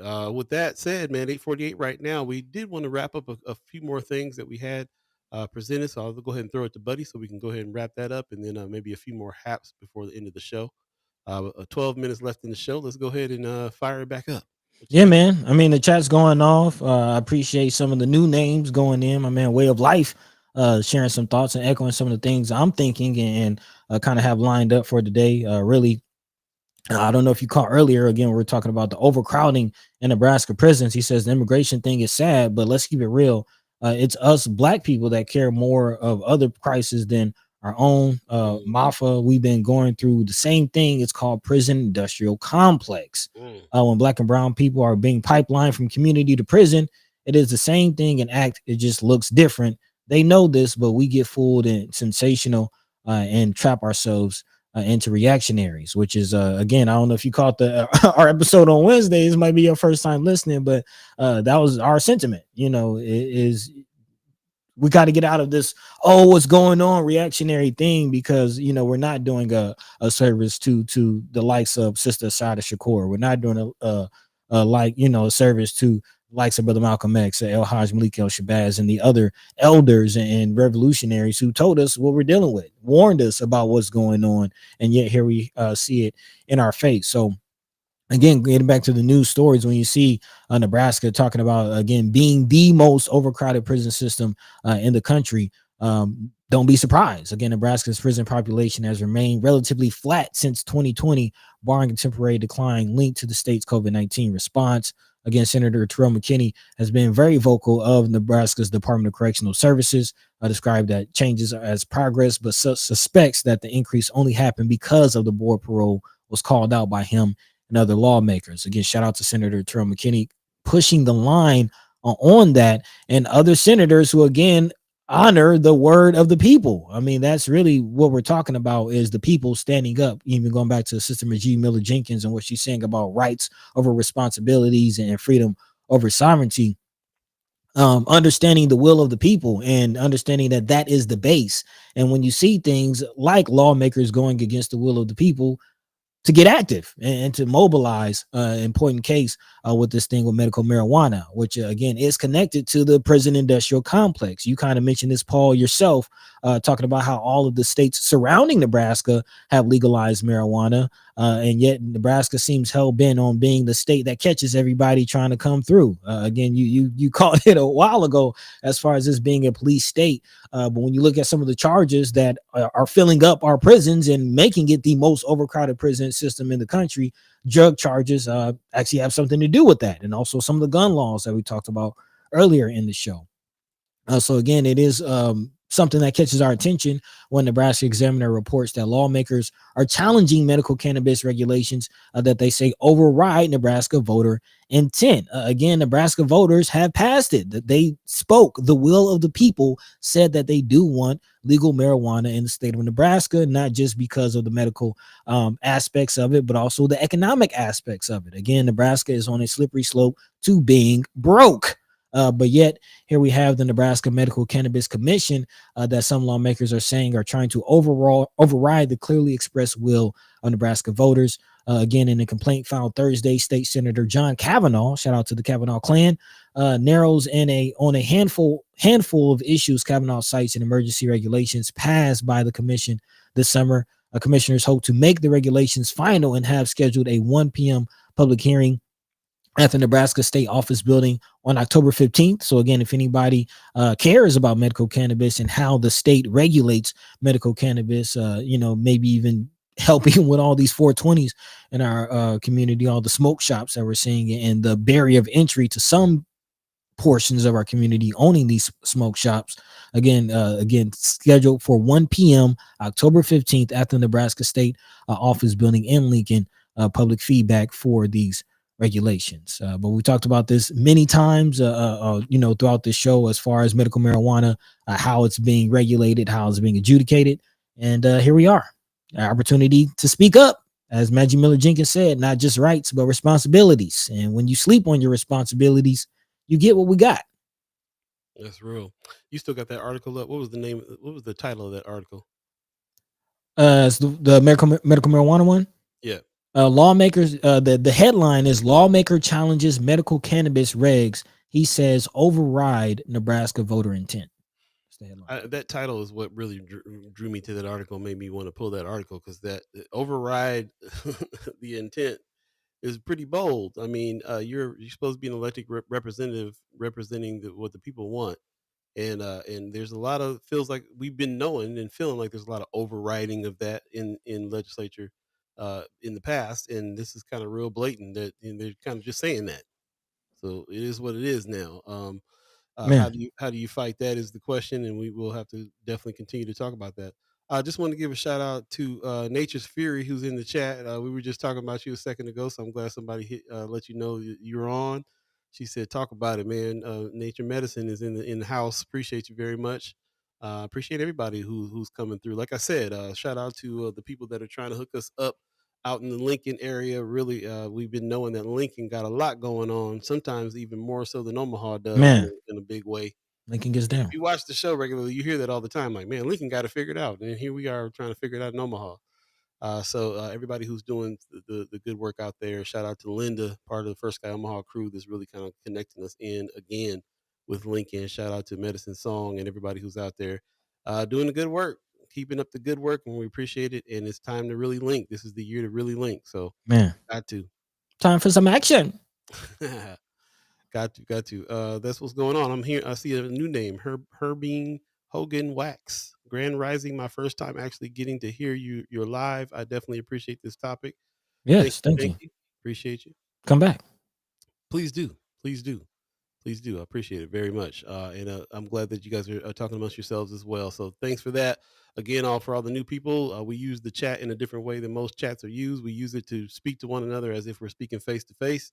So just remember that while we're in the chat and join the conversation and be a part of the conversation. Good questions, good comments is what we're looking for. And we really appreciate that very much. Yeah, yeah. And speaking of that, I do want to acknowledge another comment in the chat. Way of life, giving us a little more insight about his life, his way of life. Says, oh, by the way, everyone come to Melanin City Classic.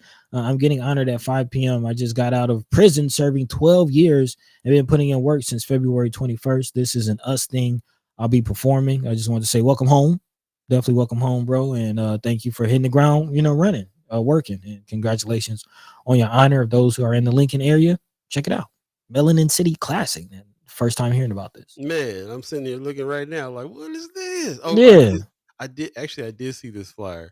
It's a live performances, art, music, family friendly food community 1 until 7 at the Union. This is at the Union for Contemporary Art. They got a lot going on over there at the Union. That's crazy. Man. That's real crazy. Let me see if I can pull this up so you guys can check it out real quick. Yeah, I did see this earlier and I was like, man, where there's something I'm missing as far as Haps is concerned, and this was one of them right here. Let's see if this will come on up for us. Melanin City Classic. So they're doing honors there too. Yeah, he said he's getting honored at 5 p.m. Love it. Love it. Live performances, art, music, family friendly food, community 1 p.m. till 7 p.m. The brother's gonna get honored at 5. Of course, it's at Union for Contemporary Art, 2423 North 24th Street, right there. The Deuce. Saturday the 4th. It's going down. I'm glad that you said something, man. I almost missed that for sure. Something else I almost missed as well. The African Diaspora Day is happening Sunday, October 5th at Assembly of the Saints. Shout out to Assembly of the Saint Church, 4 to 7.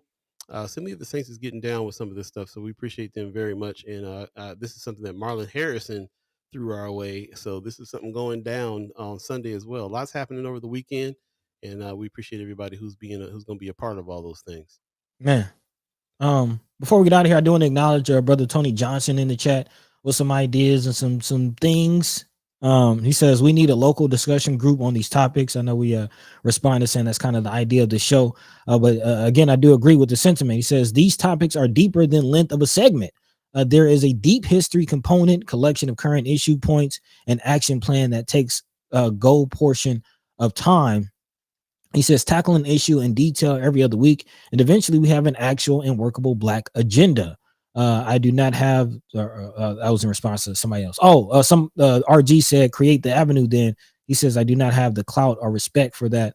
I push back, man. If you got the idea, that's enough. I don't know about clout and respect. If you have the idea, that's enough. I appreciate the sentiment. I agree with the idea. Of course, I can't just say, yeah, let's do that and we'll spearhead it. Email us, reach out to us, brother. If that's something that you see we should do, again, you see it live here on the show. We are taking a move forward past just delivering the news, delivering, and talking about the information of what's going on in our community, but what to do about it. Again, solutions journalism is a central tenet of what it is that we're doing. And again, it's not just journalism, but solutions. We have to talk about solutions. And a part of solutions journalism is reporting on what other people are doing around the nation to tackle these issues, which is a great way to build that type of agenda. But this might not be the platform to do that via, public social media. Again, this is something that we might have to do behind the scenes as, you see other individuals around the country organizing their own efforts on Truth Social and things like that. So again, hey, we got to take a page out of the book if we're going to, be the resistance, then That's right. got to do it. But Some of I the agree. changes that we already are making too. Stay tuned for that. We are going to be changing up parts of the show because of the fact that we are doing it on social media platforms where we have no idea what they're going to do next. All of the previous lives that we did beyond 30 days ago are probably erased now on Meta, Facebook. And that's just a thing they chose to do. And then all of a sudden, they just decided to erase all the past ones. So luckily, we downloaded everything that we got. So there'll be some some ways that we can put them up on the website and stuff like that. But be looking for some changes that we're going to be making here as far as that's concerned, so that we can have deeper conversation, more conversation. We can still disseminate news Monday, Wednesday, Friday the way we do. But there'll be another place for actual chat chimers to go and have more of a discussion online. So that is something that's in the works right now virtually, and I do kind of like the idea that Tony Johnson is talking about when it comes to getting together and doing it face to face as well, and just having a deeper conversation about some things. That those deeper conversations are something that is easy for us to be putting together and to do, but they got to result in some action. They got to result in Mhm. some organization and action. So when I'm anticipating getting together face to face, it's going to be okay. We've already talked about what's going on here on the show. Now what do we do? Who's doing what? Man, and Mhm. to that point, you're seeing it in real time. It's not lost upon us that this is what we have to do, but it starts with one strategic communication, informing yourselves on what's going on. So before we even get to that, continue to educate yourselves, y'all. Again, continue to read books. I bring books and show them on the screen all the time. Continue to read books. Continue to listen to the likes of Ashada Shakur. Listen to the likes of El Haj Malik Shabazz. Again, listen to these teachers. Educate yourself so we're not coming to this planning session to build this agenda half cocked. You understand what's going on. So yes, her being each one teach one, reach many. That's definitely the idea. And beyond that, this Lanes of Change project that we're pushing is for this idea. Again, it's one thing to come up with an agenda. It's another to have an agenda and everybody knows their role in that agenda. What is your lane? We can come up with an agenda, but who's going to do what? Once we have the plan, who's going to do it? If you already have your lane, if you already know who's communicating, if you already know who's fundraising, if you already know who's hitting boots to the roots, activating the Sherman Wells, Kasim Shabazzes of the world, if you already know who's doing these things, once we have the plan, then it's nothing to it but to do it. So that's where we are, trying to figure it out together. We don't have all the answers, but again, as I always say, we all we got, but that's enough. So here There you you are. go. Appreciate that very much. We're going to go ahead and get out of here. For those of you that are new, you can definitely go check us out on the Facebook page, First Sky Omaha. This is actually the YouTube page. I'm showing you this because if you've missed any of the shows before live stream, just take a look at some of the guests that we had. We had Sherman L. Wells and Jason Whitmer from ACLU on last week. We had Brother Kasim that came to talk to us about what went down with Bud Crawford and the way the police pulled him over at gunpoint. Kimra Snipes, who is a pillar in the community doing the work, came through. Senator Margo Juarez came through to give us a firsthand idea about what it is that is going on with the facility with the ICE detainees who she went to go visit. Before that, we had Senator Cipher, which we have every week. Every other week, we speak to Senator McKinney and Senator Ashley Spivey over here to talk about what's going on in the legislature. Brother Dion Barnes was there before that. Brother Paul Philman, who's probably standing out at the governor's mansion right now protesting. Right now. He came to talk about it right now, right now.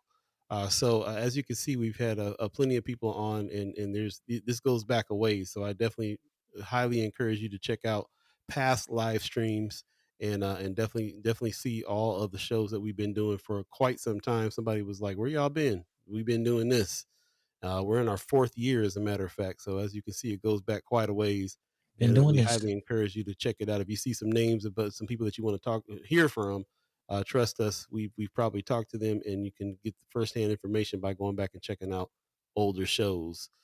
So with that, man, do us a favor, share the show, tell a friend, and come back. Like I said, we'll be back Monday, 7 to 9. We go Monday, Wednesday, Friday, 7 to 9 live. Love to hear from you. Love to hear from everybody who is the new names that have come through. Come back.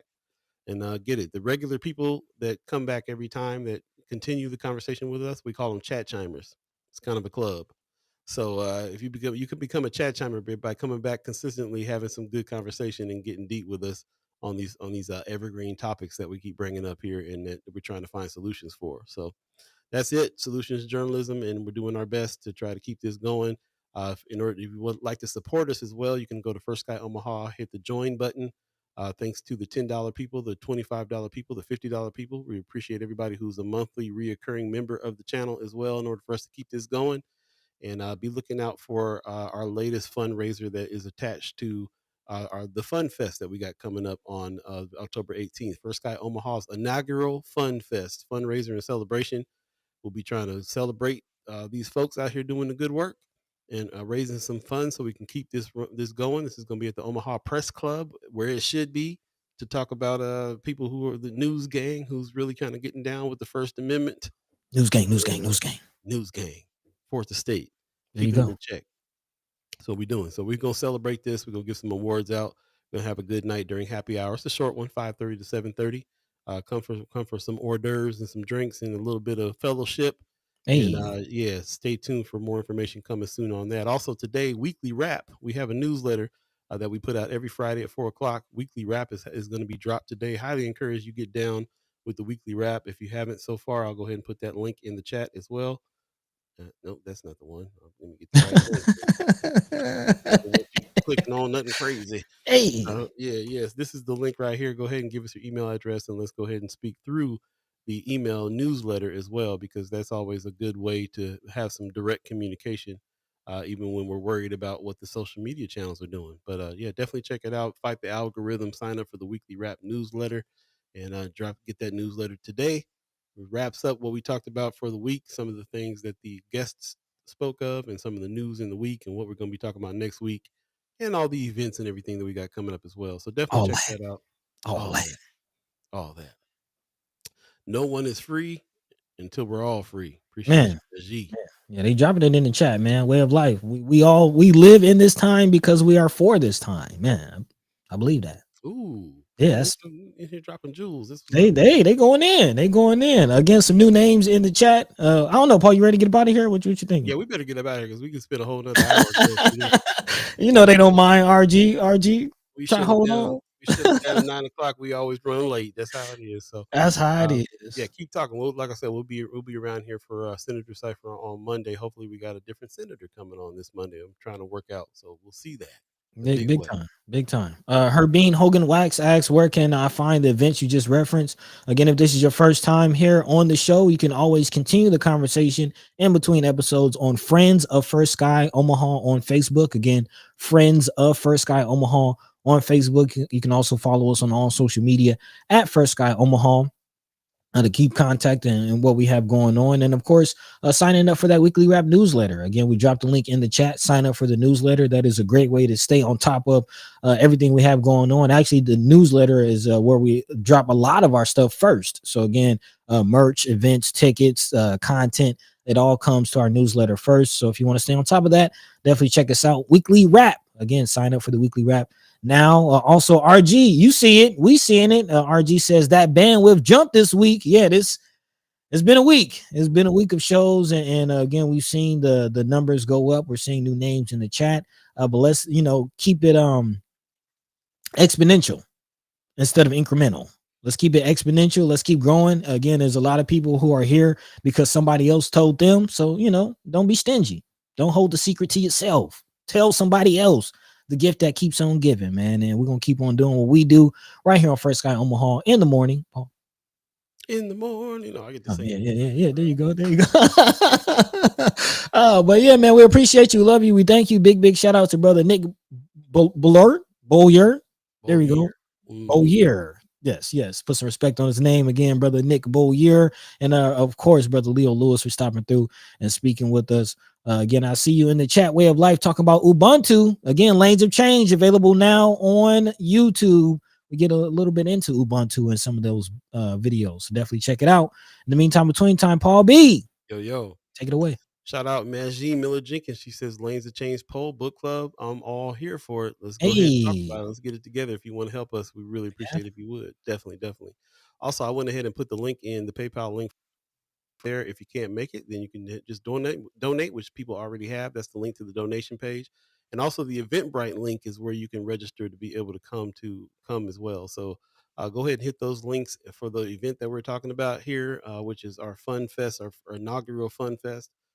People are calling it the annual Fun Fest. I'm like, it ain't annual yet. We just started. So it's the inaugural Fun Fest fundraiser and celebration. This will be the first that we do this year. Can't believe we're finally doing something like this after 4 years, but here we are. And we'll be doing it. We'll be doing it every year afterwards.